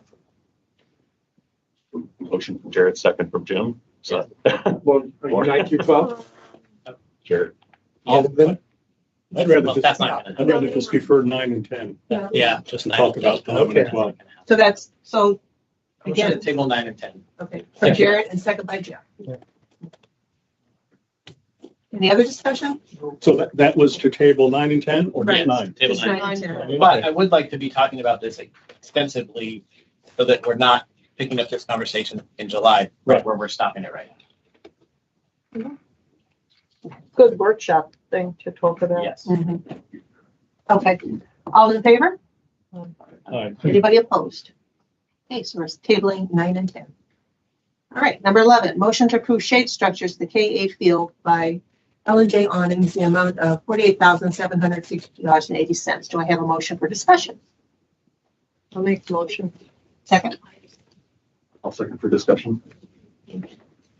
My question is, I'm gonna go first this time. So I understand the whole business with the school and that property. But if they own that, shouldn't they have an insurance policy for things like hurricane damage that this would fall under rather than us paying it? This is the new thing, isn't it? No, there was one there before and it got damaged by Ian. But your contract says that we're required to maintain anything and all that was there when we signed the contract. when the contract goes through this coming summer, like a year from now. But it's to maintain it, it's not to replace. Yeah, well, I mean, if a light bulb goes out, we have to replace it. If the lights die, it's. But this was well regulated, and if, did the district put a claim in for Ian, for any of the schools? We don't even know that. No, we don't. It's still our obligation. We don't have any control over what they do. Well, like, they're getting a $49,000 shade structure, and it's for the parents and the kids. It's for Little League, which is very important. But Let's give it to those tents for $300. it's, if you go outside, Jerry, you'll see where the bleachers are. It's on the parking lot side of the school. Yeah, I understand. I There's just one don't on think- Starling side, so you can't put a tent over there because of the height of the bleachers. I just don't think we should spend $50,000 on property that's not even ours. I'm gonna recommend tabling the 11 and 12. Okay. You mean say no for 12? I think that's a separate discussion. Lauren, I seem to remember something that came up years ago, like, so maintain, so there's light poles out there. So to maintain them, you would keep them painted. And then I think the bulbs went out and somebody just replaced them, and then it was like, okay, now it's yours. So I would, I agree with somebody was saying, there's a difference between maintain and replace. Yeah. And my original question, don't they have insurance to cover this? Well, Can you send that contract? It's in the board packet. In the packet. Yeah. Can we talk about B12 very quickly? That's the East Village Playground. Well, let's. Okay, wait, hold on. Okay. Table. Let's table that. Okay, so we're gonna table 11. Celia, Charles, the table, Yes. 11, Yes, okay. Yes. All in favor? Aye. Anybody opposed? And we have to remember that when the contract comes up at the end of next June. Yes, we do. Yes. Number 12. Motion to approve shade structures for East Village Playground by Ellen J. Awnings, the amount of $99,486.66. I'm going to make a motion to table this with discussion. Thank you. Who seconded that? Jared. Chair. It's $100,000. Yep. This is another this is another item where we went out to a bunch of different vendors. It took 2 months to get something back. Originally at the East Village Playground, we moved the large dead tree, replaced the turf, and repaired the fence. And we're gonna install a tree, but we were asked to pivot and look for shade structures. Obviously, they're coming back higher. This is lower than the original bid that we got back because we asked them to readjust. We got soft bids for large mature trees, a 9-foot tree by 9 feet 9 wide feet tall by 9 wide. is about $5,000 installed. That's a rough number. Nine And then- feet tall. 19 feet tall and Oh, 9 foot 19. wide. A 20-foot tall tree and a 12-foot wide tree is about $12,000 installed. We also have 3 trees in Island Village that we need to remove because they're going to damage the townhomes and their foundations. They are smaller but they could be But they'll get relocated bigger. to East Village and they will get bigger. Yeah, there's a lot of feedback from the community that trees would be preferred. Well, and that, and so the reason too why it was taken up in the beginning was it was the insurance company's recommendation. And the correct? roots, the Because of the overgrown roots. And there were options to grind it, do certain things, and then the option was to. And actually, we conducted research and Brian conducted research that it's 12 inches of mulch. Yeah, there's requirements for playgrounds that they have to have a certain level of safety material, mulch, whatever. So on this particular tree that was in the center there, it was buried at grade a long time ago when that whole playground area was built. At some point, there's concrete around there underneath. At some point there, I don't know what it was, 15, 20 years ago. But at some point, someone put artificial turf there. With the artificial turf on the playgrounds, you have to have a pad underneath. It's a pretty good sized pad. They placed this on top of the existing grade of the tree. This causes the tree roots to start searching for oxygen because they're being suffocated. It's like holding a pillow, they're dying.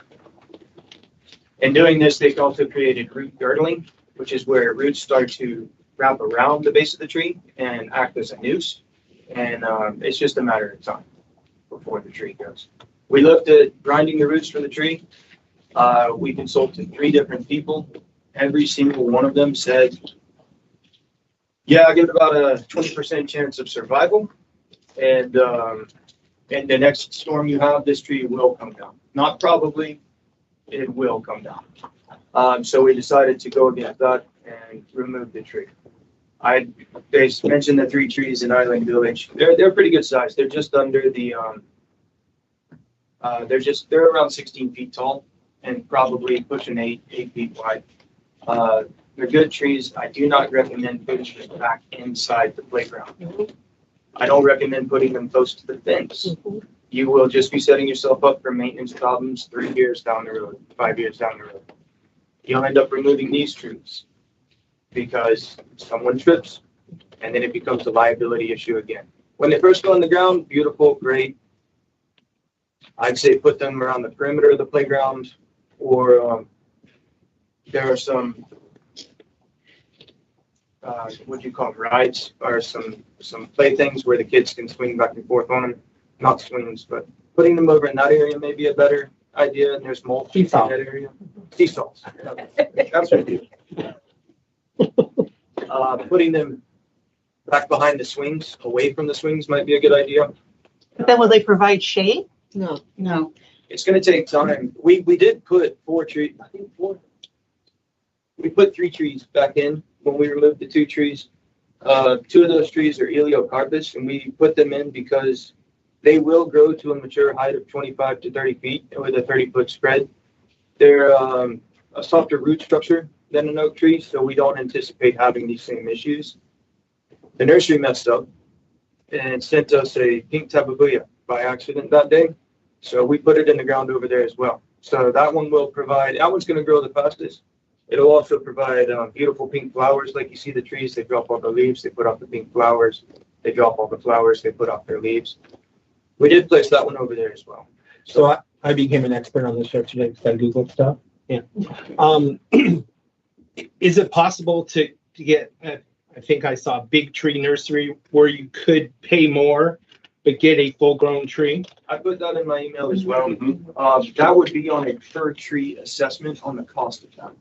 You could be looking at anywhere from $15,000 to $80,000 per tree. Yeah. It really depends. Still less so than what we're discussing here. Yeah, and it would be a better investment for our community to have a tree than. But if you get a bigger oak, it's gonna gonna end up be an with oak the same tree, tree. then it's bigger already, so we're gonna have the same problem with the tripping sooner rather than later, right? Again, if you put it in the mulch of the playground, you're gonna have to put 10 to 12 inches of mulch on top of the base of that. Right, because that's how the tripping happened. Correct. Yeah. And you will start to kill the tree. There was I shared with Natalie earlier, I forgot to send her the article. There's a community in New Jersey, and the guy spent the entire evening at Rutgers after for months they've been trying to figure out why all the trees are dying around the playgrounds. And they came up with a solution that you can't put that much dirt or mulch or anything on top of a tree, it'll kill it. Everyone in here who owns their own home, I'm sure at some point a landscaper, a pest control technician has told you the reason that your bush is dying is because all the mulch is piled up or all the leaves are piled up. It is the same exact concept of that, except instead of a 3-gallon bush, you're looking at a mature tree. You just can't put stuff on top of the trees, you'll kill it. Well, I think, but we could get a larger one, and if it was kept up well and we address safety issues, that is another option, correct? Correct.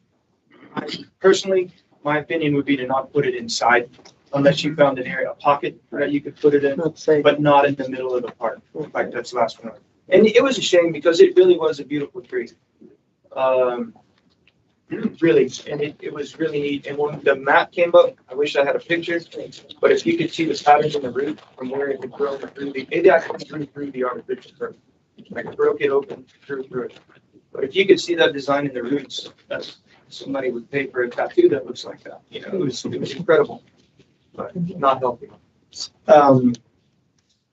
So I think one of the biggest concerns that I've heard from parents is that it's a metal slide. And so that's going to be a problem.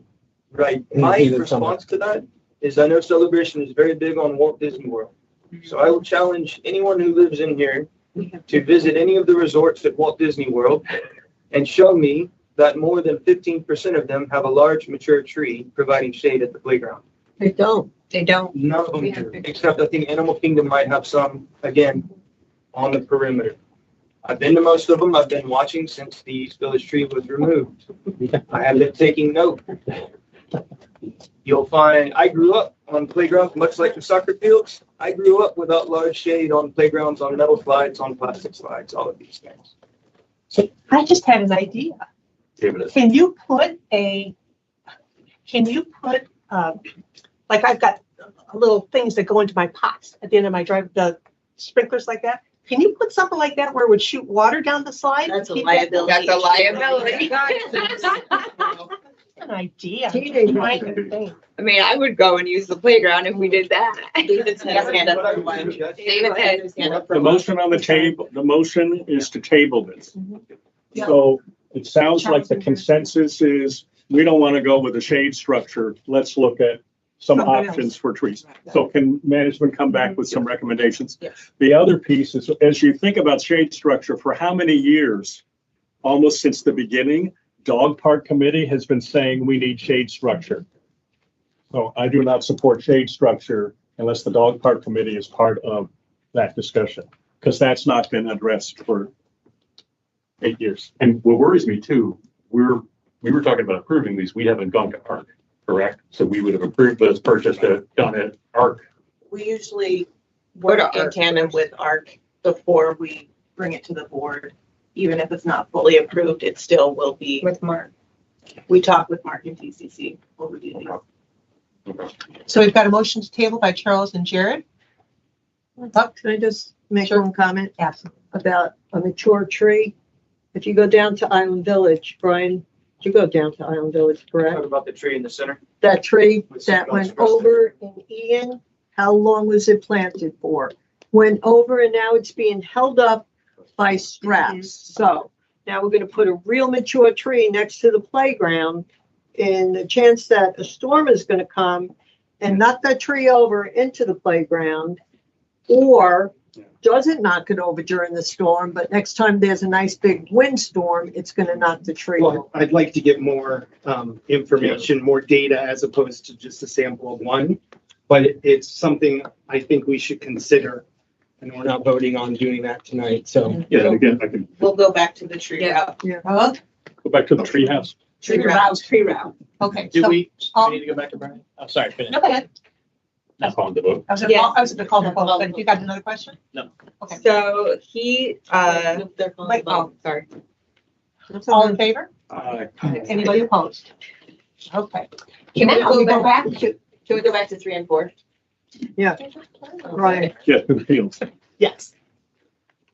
So the total number, Yeah, I'd say if you guys did that soft approval or whatever it's called for 60,000, I think there would probably be money left over. So can we do it at 50,000? Well, he won't I'm not spend. gonna do the work, so I can't speak for that, but I'd say that you'd be safe at 60, you're probably safe at 50, but if you have the ability to go to 60, just to be safe, And that's for both combined, sorry. both combined, both But fields. two fields. I think both of those, are they already doing work on? they're already doing work on Yeah. one of them that was approved last board meeting in the middle part. I think for this, we need some form of a formal proposal. That worries me. And if we need to call an emergency meeting or we need to do something, that would, at least from my perspective, I understand the urgency on this, but I think we need to get something. I would Well- be happy to have that be an emergency email vote because of the timeline of this. Yeah. Yeah, or we can vote on something in concept pending an electronic review of documentation. Or you just need direction to move forward and get Yes. whatever you need to get. Yeah, so we'll do a motion for you to start it, and based upon final review through email and a vote. So are we gonna be looking for 3 bids, or are we just gonna go with what Brian suggested? We're gonna use Prince and Son I landscaping, would aren't I we? would suggest using Prince and Son. We've already started work out there. And they're The just danger with maintaining it. using somebody else that's not the original landscaper Right. is they won't warranty the everything work to work. because they're not maintaining it. Yeah. That's the issue with getting multiple bids when we're doing projects like this. Okay, I just wanted to make sure I didn't let We that just. come we back still to need bite see us later. Okay. So the motion now becomes to allow Lauren to get a pricing from Prince and Sons for us to review. And if it takes an emergency meeting or something to approve that, then we'll make that happen. Is that correct? Okay. Or if you can do that electronically, If you agree to that it's. you get 7 out of 7. Okay. And whatever the contractually, like guarantees or whatever goes with Warranty, guarantee. warranty, right? So this started with David and Jared. You guys okay with that? Yes. Okay. All in favor? Aye. Okay. Now, for all the action, now we got fee waivers. On that, Lauren, like, looking at, like, when will they complete it, just some of the key indicators. We've done work with them, so that's not a concern, but just making sure that we see that. Yeah. Next is fee waivers. Okay. I'll make a motion. I'll second. Ms. Charles? Celia and Charles, was that correct? Correct. All in favor? Any questions, first of all? Any questions? No? Okay. All in favor? Aye. Anybody opposed? Okay, then we have the new non-compliance list that was at your desktop when we got here. Looks like many of them have been rectified. So that's a good thing. Anything we should know?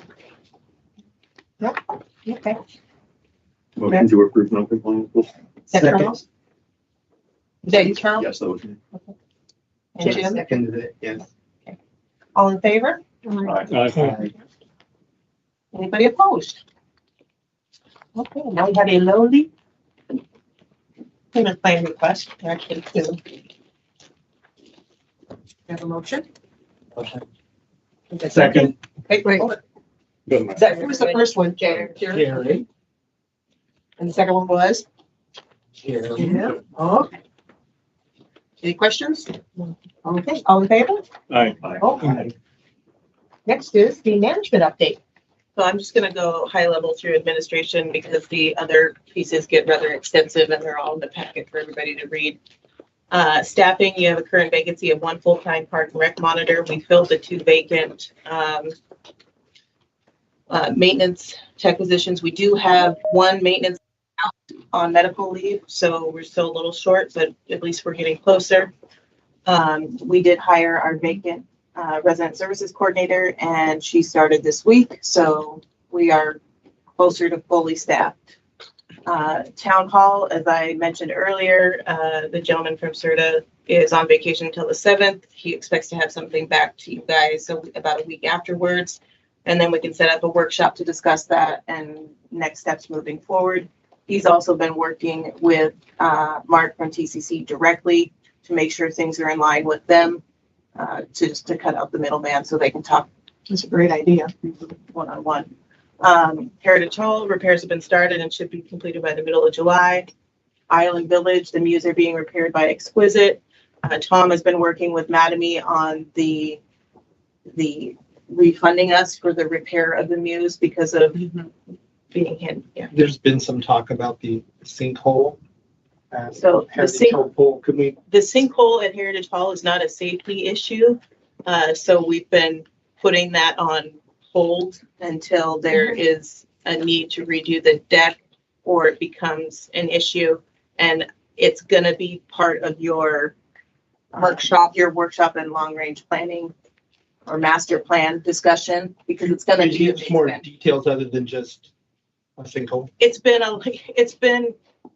not from a leak from a pipe.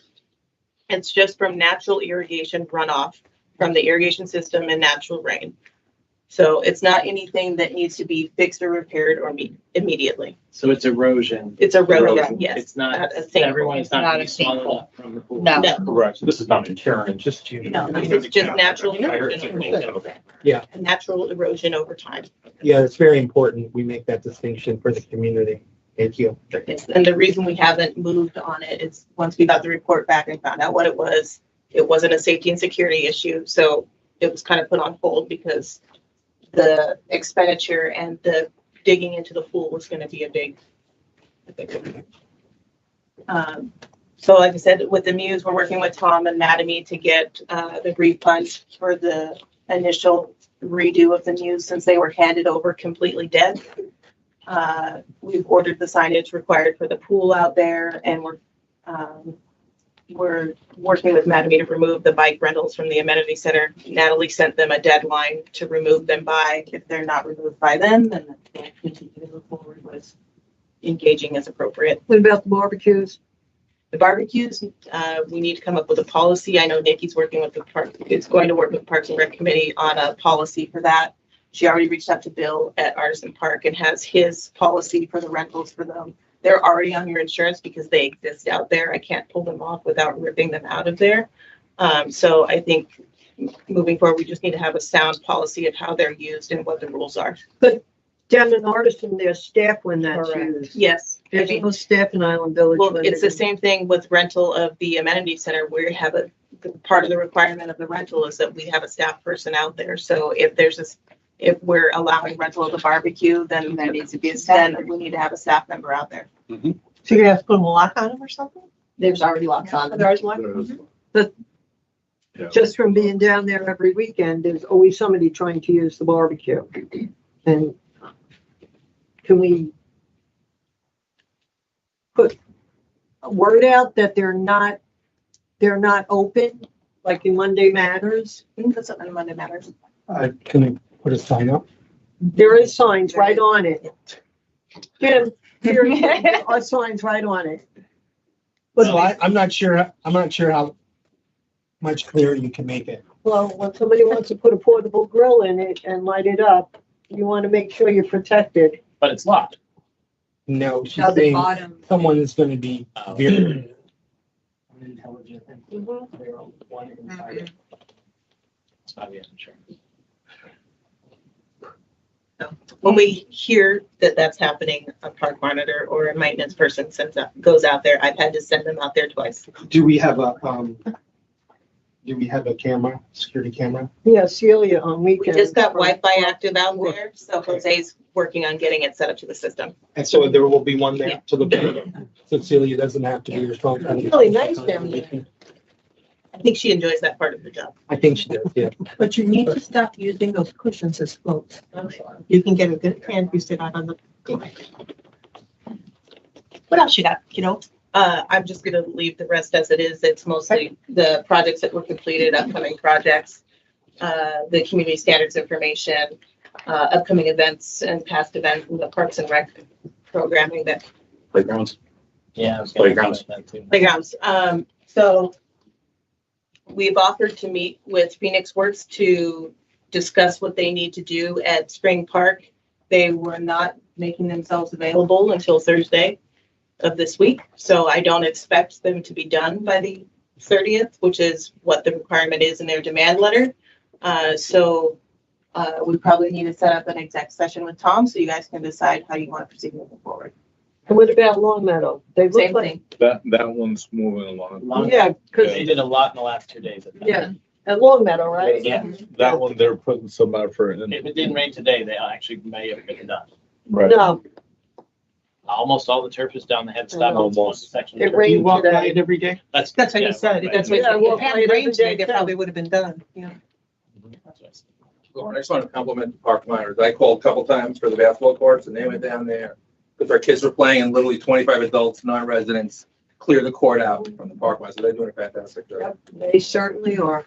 What's the update on covenants? We talked about this last time. Backlog? Are Are you talking about backlog?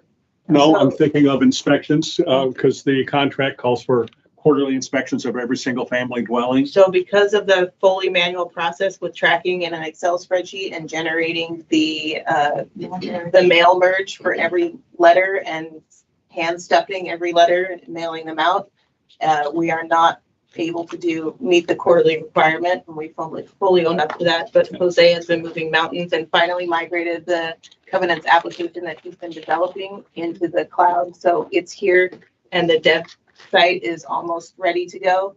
And he's been working with Breck from the tech committee, who this is one of his areas of expertise to help out in the process.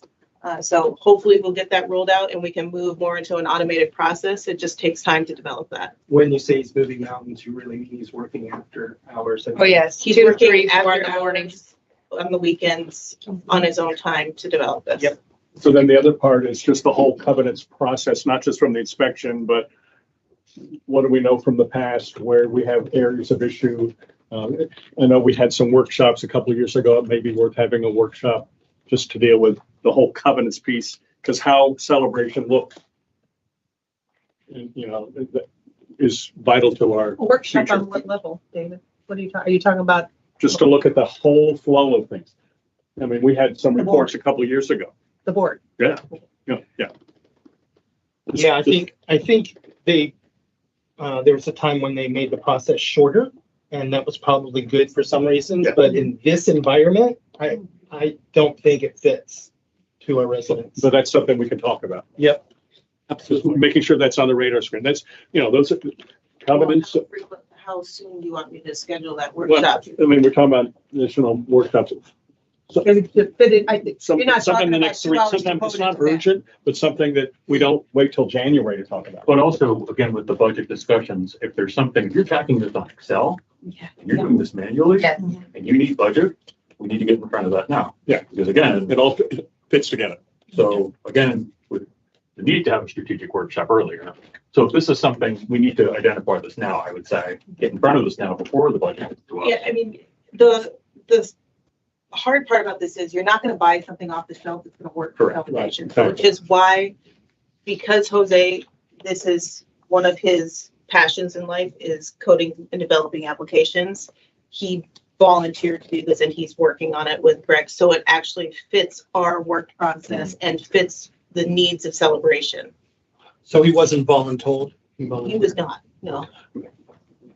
Yeah, but that raises a different question is maybe there's need for additional systems. So he doesn't have to be voluntold, but someone that can be part of his job. I wish he were here to hear this, but that someone else gets hired to do one piece of what he's doing. And we just need to look at staffing to get things done so that things are moving efficiently for residents, for staff, and for staff. And manual, you have chances of errors, you all that. So let's Just what does the package look like? Agreed. So maybe as a piece of your master planning workshop, we can pull this out and highlight it. Well, I Well, don't think it's a master plan. Yeah, I think it's more budget. Just Yeah, you need budget in order to do this. And it's, So sometime in the next, I'd say in the next 3 months, or there may be pieces that are budget and others are more logistics that have nothing to do with budget or master plan. It's infrastructure to Yeah. a certain extent, it's technology, so. I mean, it's infrastructure and it's man time to develop. All right, thank you. It is almost 8 o'clock. Are we going to do a hard stop? Are we going to continue past? What's your pleasure, gentlemen and lady? There's some pretty important topics on here. I'd rather not stop at 8. I would compromise for a hard stop at 8:30, but that's hard. Okay, guys, rest of you, does that work? Fair. Okay. So moving on. Celebration Master Plan, is that yours, Charles? That is, Jared, do you want to, Yeah, I think it's kind of all of ours, but I put forth a recommendation of building an advisory group for this, and then Charles provided feedback. So I will amend what I originally said. I do think my suggestion is that we go with 5 community members, at-large community members that apply for this, but I still think that we should have one person from each committee, so 7 who are non-voting. It would be the 5 who are making recommendations to the board, but someone from each committee should sit in with this advisory group because the committees really handle all the functions of the community and would provide valuable feedback to that group as to making sure everything is captured. can I take that just a couple feet higher before we get into so I think as a board, because we had our workshop, we aligned on master plan being a priority, that we need to dictate what we want. And you started working on this, but I think we need to get kind of the foundation and the bones of this thing together. Like, what do we want this to look like? Resolution to go along with it. Yep. Spot on. Resolution, to your point, then we talk about the members, the composition, what are they voting on, what are they not voting on, the timeline, right? And then I mean, you had some recommendations about like, this, and this, and we can maybe do some of that. Get them obviously to, come up with something to present to us, deadlines, kind of their mission and goals and vision. And then, Lauren also made a couple of recommendations to who might be part of this as part of the board, Jared. Right? As far as advisors? Yeah, board Or members. liaisons? Yes. Yeah, board liaisons. Yes.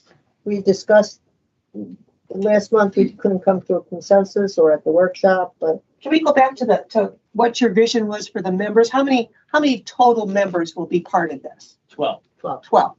So it's 5 from within the community. Yes.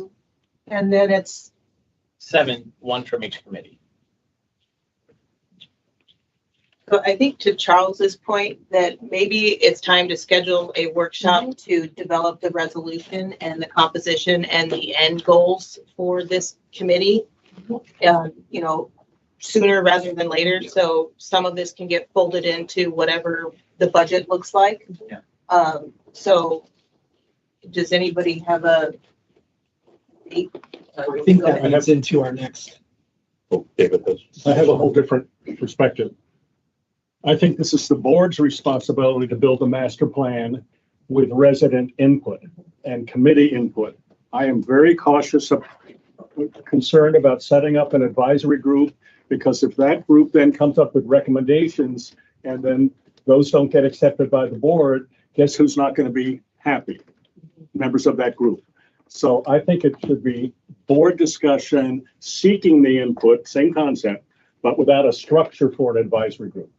Seek the input and maybe a series of workshops with representatives of each committee, each of the 7 committees, and other representatives from the community, maybe stakeholders. But it's really this is our job. It's a board discussion, not a committee discussion, in my opinion. It's a board decision. I do not support an advisory group. Okay, it's a board decision. I think hopefully many of us have learned over the last couple of months that it's very important to listen to all voices and residents. And I think that's what actually where Jared was coming from when he suggested that. This isn't an idea to hand it over to advisory group and either rubber stamp or reject everything that they have, right? It's to do the deep work, to have other people involved, and to come with some sort of suggestions to us. It doesn't have to be official recommendations, but I think it's really, really important that we don't put ourselves in the position we did with the referendum.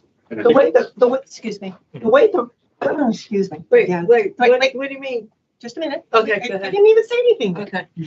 The way the master resolution works for committees is they work at the direction of the board. So we have to give them some kind of a framework and scope first. Yeah. So we discuss, Yeah. this is what we want you, we want, ideas for this, we want ideas for this, blah, blah, blah, blah, blah, blah, blah. And then we can bring in people to say, now this is our first draft of this. What did we leave out? What would you like to see in? Do you think this is important? What do you think, is somebody thinks something is more important? No, board guidance going into it, absolutely. Well, so the Totally resolution agree. would come first, Yeah. which would be us. Yes. And we would lay out what we expect this group to accomplish. And then we go and decide who these people are going to be. I did say in my original recommendation that this is to be an advisory group with the plan for it to turn into a committee, because my opinion is the problem is that every time there's a board turnover, the master plan kind of starts. But if there's a committee that's continuous that has a master plan, yes, it will evolve.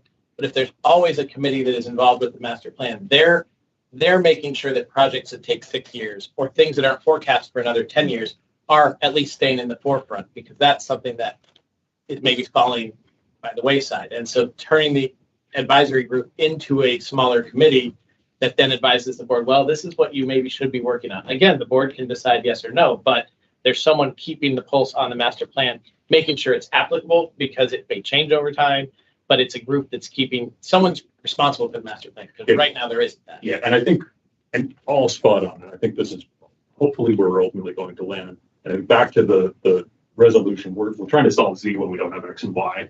And I think we got to sit down in the workshop, put the resolution together, get aligned, get on the same page, and then kind of massage it from there. I think that's really important. And again, we did prioritize that, so hopefully we can get some energy around that.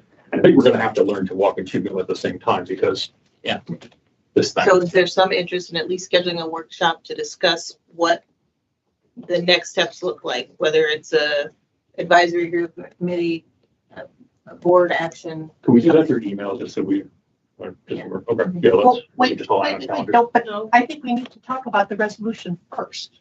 Right, That's we the did work- that. we're gonna do that That's in the that workshop. In the workshop.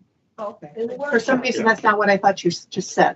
No. Can we schedule the Not through, workshop? not through an Create the email. resolution. No. So I'll schedule with you guys through email. Yeah. Okay, good. A workshop. Yes. And is will this it be just for the master plan or will this be a workshop for other items that we need to discuss? Well, that's the next Yeah. I think item. that's up for discussion. Yeah, that's up for discussion and see. Right, As so well. let's get that figured out. Yep. Do we want to have a workshop for just master plan or do we want to have a workshop for a couple of things? So I think we need a workshop. Unfortunately, I know we don't want to have more meetings. I think we need a workshop every month to have the discussion so that when we come to this meeting, the other part of the month, it's business. We know what we're talking about. All the discussion has happened and we just get through the things. If the July workshop is mostly master plan document configuration, great. That may be what the big topic is. But I do want to suggest that we add another meeting On a regular basis. on a regular basis. I will say that when I worked here, and I know there's people that hate when I say that, we always had workshops that was on the same day as the board meeting, which I would not suggest. Yeah. But I think that's a great idea. It can be videotaped. I would suggest having it either early in the morning or late in the day. Because, but I mean, just within the normal workday, like 5:30. Meaning the because- one where I have to work all day? That No, work only day where I because- have to take time off work? Only because if we need to consult with somebody in the office, they're here. Well, I understand that. I understand that, but That's just my, I mean, that's just my suggestion. It worked before. it is, more oppressive on those of us that have a job. to Well, do that. look, I think we're all in agreement conceptually, hopefully most of us are in agreement on a second workshop. Maybe every other month, maybe one is in a week, on a night, one is during the day, but having the second work. Yeah, just some type of, workshop where people can come out, talk to us. I think we should have one set, and if we need to cancel it, then we do. Do we see if July 21st works? It's Friday. I would propose going back to the second and fourth Wednesdays of the month, because we've already kind of, from the calendaring perspective, from events and partner programs, those are still clear for board and essentially held for board meetings. So whether it's in the evening or during the day, we can work that out via email, but I would propose that. So that would be July 12th. And And our topic can be the master plan. And then maybe something else. And from a management perspective too, if we need to approve things too, because you've It's got the, beneficial for us because there's a lot of things that we hold. Okay. I mean, mostly the consent agenda items. A lot of, like, we'll have things come in tomorrow that now we're holding until the end of July. to approve. I've already started July board packet. so it makes it easier to, okay, all right. It will also make this meeting shorter because we've done all the discussion. Okay, so Are we gonna put a time limit on this workshop? I think we should have general time. Are you Yeah. kidding? I don't even know if I'll have. I also think we should be, open to have a consent agenda if needed. Hold on, there's multiple discussions. So can we, So how about we confirm via email the finalized date for the July for That's fine. availability? Just let it go. And then we can, is there further discussion you want to have on additional monthly workshops? I think we need to start with one. No, that works. no, I'd like us to plan it, and if we come to one of these meetings and say, you know what, there's nothing more to discuss, then we'll cancel it. Right, yeah, plan it for the second Tuesday. I'll propose And some then if there's dates no and Wednesday, times throughout the remainder of the sports tenure. Yeah, we'll decide at this meeting whether we hold it or not, but I would say based upon how many times this has come up already, that we should probably have it on a normal basis for a little while. Yeah, but if we schedule it, then everybody knows, kind of like to Yes. pencil in. you Yeah. know. Yes. So what are we looking at? Second I'll, Wednesday. I'll She'll- propose she'll a time. email Okay. Okay. And right now, the only thing on the agenda would be the master plan, right? And, yeah, And whatever. and how it's gonna work and blah, blah, blah. Are we doing budget workshop too? We're doing one in August. You have. August, okay. So the finance committee is having another budget meeting in July. Do you remember that date? We will post it jointly with Yeah, we have the the board. date. It hasn't was, been confirmed. it hasn't been confirmed. I think it's gonna We be the were 10th. planning it for the 11th, but that date doesn't work because we have new resident orientation in this room. I think it's gonna be the 10th. Okay, So so that is also not. tentatively, yeah. Yes. So tentatively Monday, the 10th, and that will be posted jointly as a board meeting as well. So if we have quorum of the board, then we're not in trouble.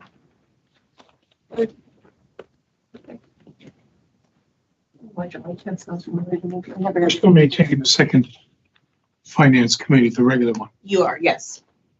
That's gonna be busy. Okay, so that was master plan, and so we got master plan. Charles, anything else on that? And then additional monthly workshop, we've discussed, we're good. Okay, next one. Jared, that was yours, I believe, adding additional members to Covenant's Finance and Dog Park. Me as well. And Jen? I would like to recommend adding, Paul Battaglini, and, Matthew Blake to the dog park committee. There's only 3 on that committee and they're looking for more participation. They have the participation. We only nominated 3. That was fine at the time. They're authorized for 5. Yes. Yeah, and they applied. And they applied. Yeah. Yeah. That Paul was on it before, correct? He was. Okay, and the other fellows new? Yes. What's his and name? The new one is Matthew Blake. I emailed all of these yesterday. That makes it a full committee. They're not gonna be disappointed if this is the end, are they? I can't speak for that. We're looking forward to. Okay, so you want to make a motion to, so that's your motion on the dog park committee, Yes. to add those 2 people? I second it. With the And other Jim 3. second?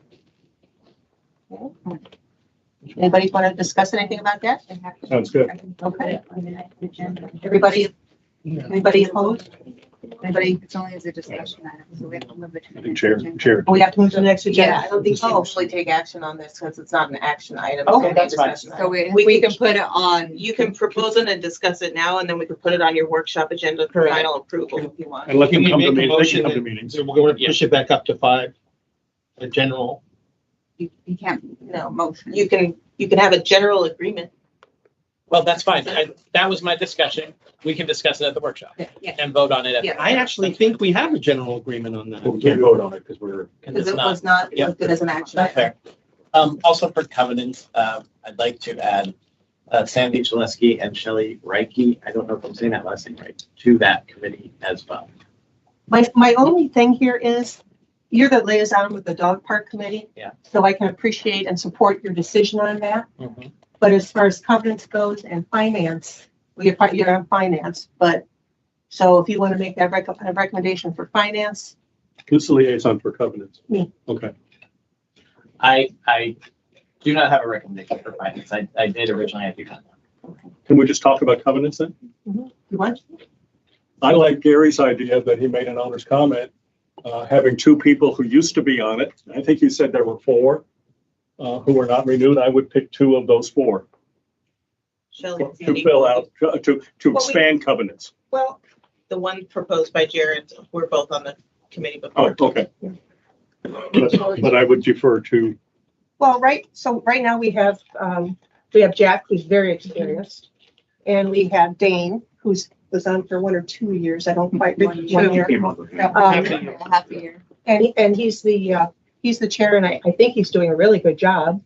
The new people have really jumped in with both feet, and they're, Alina's. great. yeah, and Alina is, Brand. they're doing their homework, they're looking at things. I don't, unless we would lose one, I don't see a need to add two more at this time. So the broader question is not the who, but whether to expand the committee beyond the authorized 5. So to me, that's the broad question. Well, the scope is 5 to 7. 5 to 7, then I would If you voted I would outside. support going with 7. To Gary's point about some prior history knowledge sitting at the table, particularly if 1 or 2 are gone. I appreciate you have better knowledge than the rest of us on the covenant committee this year. But I think this is more of a general participation from my perspective. If we have volunteers who want to do it, I would rather fill them out and allow as much participation as possible. That's my perspective on it. My reason for doing it was because of, if there's anywhere we need the most amount of opinions, it's covenants, so that we're getting a good perspective. Yep. Well, but so part of the covenants committee scope of work has changed this year. It's not as involved. There's not as much to discuss. Well, the big thing that happened was we got a legal opinion and we were told that it's the management company that really drives the decisions on these things. Okay. So if the management company says they're not in compliance, then we basically take their word for it. The same thing holds true then for the covenant, the second part of the process. If they go and re-inspect before the meeting, what they say holds true. Okay, so that is no longer the covenants committee's issue. The only issues are when they say it's not been fixed, then we have to decide, and somebody comes forward, but we have to decide, well, it hasn't been fixed or not. So there's much less of a burden on this committee when there was before. There's no more, the committee members used to spend a lot of their own time, God love them, go into all the properties. And there were times where there were bunches of properties.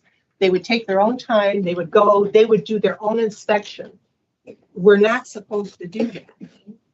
So, we don't necessarily need that many eyes, because what we're going by what the management company says and what we see in the pictures, and it's pretty much clear cut. I'd like to get Lauren's perspective on this as well. And perhaps Gary's, if I may. Yes, please. Yeah. Well, Gary hasn't been on the new ones yet. No, I know. Gary's been there for a few years. So based on Tom's opinion, it gives more, it errs on the side of the resident. So what was happening before is management would say they're in compliance, but the committee members wouldn't fully agree with that and wanted it pulled from the consent agenda and put it back on for full discussion. So Tom's opinion was we need to err on the side of the resident. If we're saying they're in substantial compliance and pulling them from the agenda, then we need to keep them off the agenda and just discuss the ones that are the management company is saying are in non-compliance still. Then the committee could still agree with us and say, they've done what we've asked them to a substantial degree, so let's move on. Or they could impose fines. It's just a vote to reject or impose. Oh, that's fine. I don't think 5 or 7 affects that. No, it doesn't. Well, but the other way it does. It does. It really does. I've been going to the covenant meeting all last year and this year. I'm not the board liaison, but I sit there and this group is in sync with each other. It's either fine or not fine, and they move on. Yeah. It just gets done in not 3 hours. It gets done in maybe an hour and 15 minutes. I appreciate the feedback from both of you, but you don't normally have different opinions on things. I would go with David and say, let's let Gary give us some feedback as well from his historical experience. And then I'll say I'm okay moving on because we can't vote on it. So this was good discussion. We can discuss it later. You need to recognize. Yeah. Gary Elspeth, Lauren and Cindy are correct. With the legal opinion, there's no issue with that. That's not the issue. The issue is a bigger question of the board. I don't know if you heard it, but just a few minutes ago, the president suggested that only the liaison can nominate new members.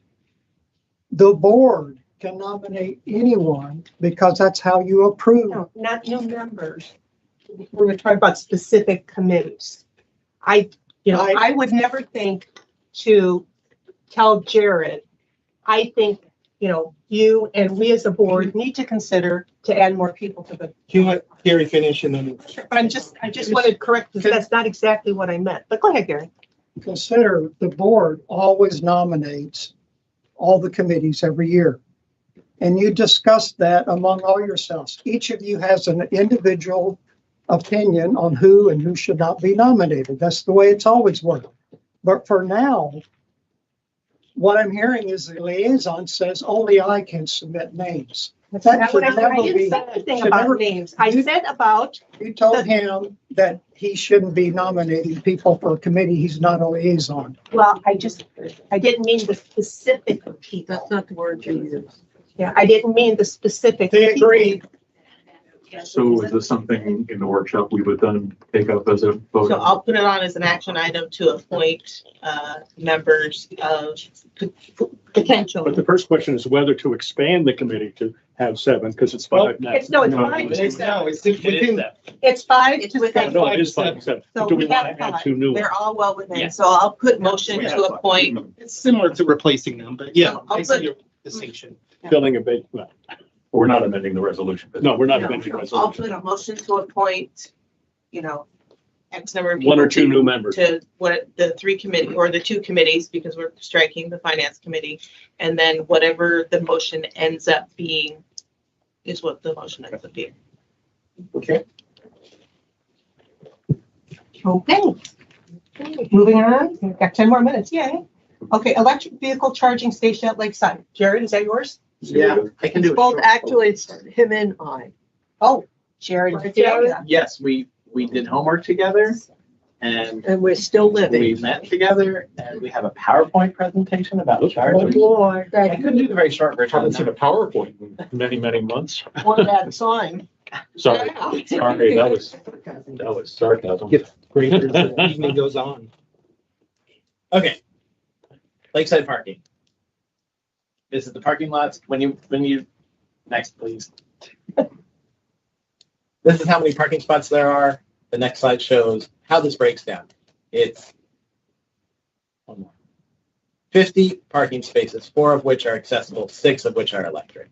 So the concern is if you look at the bottom here, right by where the shade structure is for the pool pump, you can see there are 6 electric parking spots right down there at the bottom. 1 accessible and then 6 there. No, that's okay. 6 is a lot. Celia and I feel 6 is a lot for this spot. For example, on the next slide, you will see that in comparable places, like the Disney's Nature Conservancy, they have 55 spots, which is equivalent, but they only have 1 electric spot. On the next slide, you will see that Lake Nona Town Center has 800 parking spots in this garage and only 3 electric spots. On the next slide, you will see Lakefront Park in St. Cloud has 48, so also equivalent, but only 2 spots. And if you take all the theme parks on the next slide, you will see out of 43,000 spots, only 28 of them are electric. So we, in my opinion, are over electrified at Lakeside. Have you seen any Teslas during celebration compared to places? I'm gonna make some comments after the presentation, because it's a discussion item. Yeah, absolutely. Yep. On the next slide.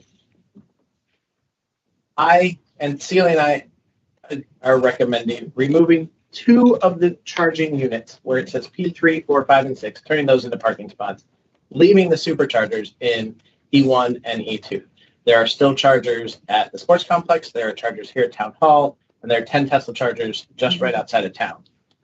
So this only reduces it by 2 units and still leaves 2 in this spot. And they're the good, fast types of chargers. On the next slide, this shows our statistics. Over the last year, while we're not making a lot of money on this, there was some revenue made. Double usage on the fast chargers compared to the slow chargers, which I don't know it to be true, but seems like when the fast ones are full, people are using the other ones. Or that could be with the adapter, right? The next slide shows a rough estimate of what this would cost to remove these charging units and restripe the ground. And so this is the discussion item for recommendation later to remove 2 of the chargers and seal up the electric spaces and restripe appropriately. And give the residents back. It's only 4 parking spots, but those are 4 important parking spots. So because all I saw was yellow dots, are you talking, the 2 that you would leave are the ones furthest away from the entrance to the pool? No, there's an island and they look like gas pumps. Yeah. Yeah. The 2 that look like gas pumps. Yeah. Those are the ones they're talking about leaving. Those will leave. The other ones with the black, the ones But that. aren't those the ones the furthest away from the? They're So you got They the, are, but we're talking about the technology of so you got them the as well. handicap spot? Yeah. Or 2, and No, then. just one. There's only been Okay, one. 1 handicap spot, and then these 2 charges will stay, Wait, Yes. Jared, you and then said these there 2 were will be covered up. Yeah, Jared, you said there were 2 handicap spots there. 2, there's 1 handicap spot. It would turn the other one into a handicap spot to bring another one close to the Right. front there. There was 2 parking spots that Right. exist. Then there's 2, like an electric one, an island, another electric one, Mhm. and then 4 more electric ones. Right. Those 4 would go away. Oh, two with 2, but yeah. Yeah, 4 spots. So, yeah, just to speak to that a little bit. So, when I was on the tech committee, one of our charter things was to bring chargers to the celebration. We worked with Duke Energy. The reason we worked with Duke Energy is because government forced them to have funds spent on installing these. So we did not pay 1 dime to have them installed or for the equipment. And it was break even. It was a requirement for that to be break even so that we could pass along what we were charged for the electricity to them. So it was a revenue neutral environment. Now, 2 things I think are important here. One is Celia and Jared can work together, and Jared and I don't always agree. So those 2 things are really important. Okay. That being said, the level 2 chargers, I can only speak if you use a test, but about 30 miles in an hour. So it takes a while to make a dent, depending upon the size of your electric battery. Those are the ones we're talking about. Yeah, yeah, and the other ones are faster. They're not as fast as the superchargers. They're about a third the speed of the superchargers, but currently they are less expensive. Now, when we signed the contract, the original contract said that after the end of the initial phase, which was the end of last year of this pilot, that we would have the opportunity to own them. But they also said that they could extend that for another year. Unfortunately, the contact who we worked very, very closely throughout this whole process has left Duke Energy. So it is challenging for both management, even myself, to get an answer. So we need to know that first. That being said, the level 2 is now considered probably old technology, right? So I don't have a problem with this. I'd rather they not go to waste. I've had some discussions in our CROA CCD liaison meetings that they may want to move them onto the Main Street. What is it? Like more Market? Market Street. Yeah. No, Market Front Street. Yeah, like Caddy Corner across from Columbia. So I think we should talk about all that. But the first thing we need to know is, can we legally move them? Can we move them, Lauren? We do own them. We do. They're out. We do? We didn't have to pay anything? An awesome deal. We can even sell them if we want. Right. Yeah. But like you said, it's old technology that nobody wants to charge back. They don't charge fast at all. I charge mine out here and I have to charge it all day long. For Yeah, exactly. If you got something installed at home, it's equivalent to that. The bottom line is, this is my issue because I use Lakeside and people have been complaining about it for years. And Jared and I agreed on this, got together, he helped me, he did the presentation. And although it's only given the residents back 4 parking spots, I feel like those are important parking spots. And it's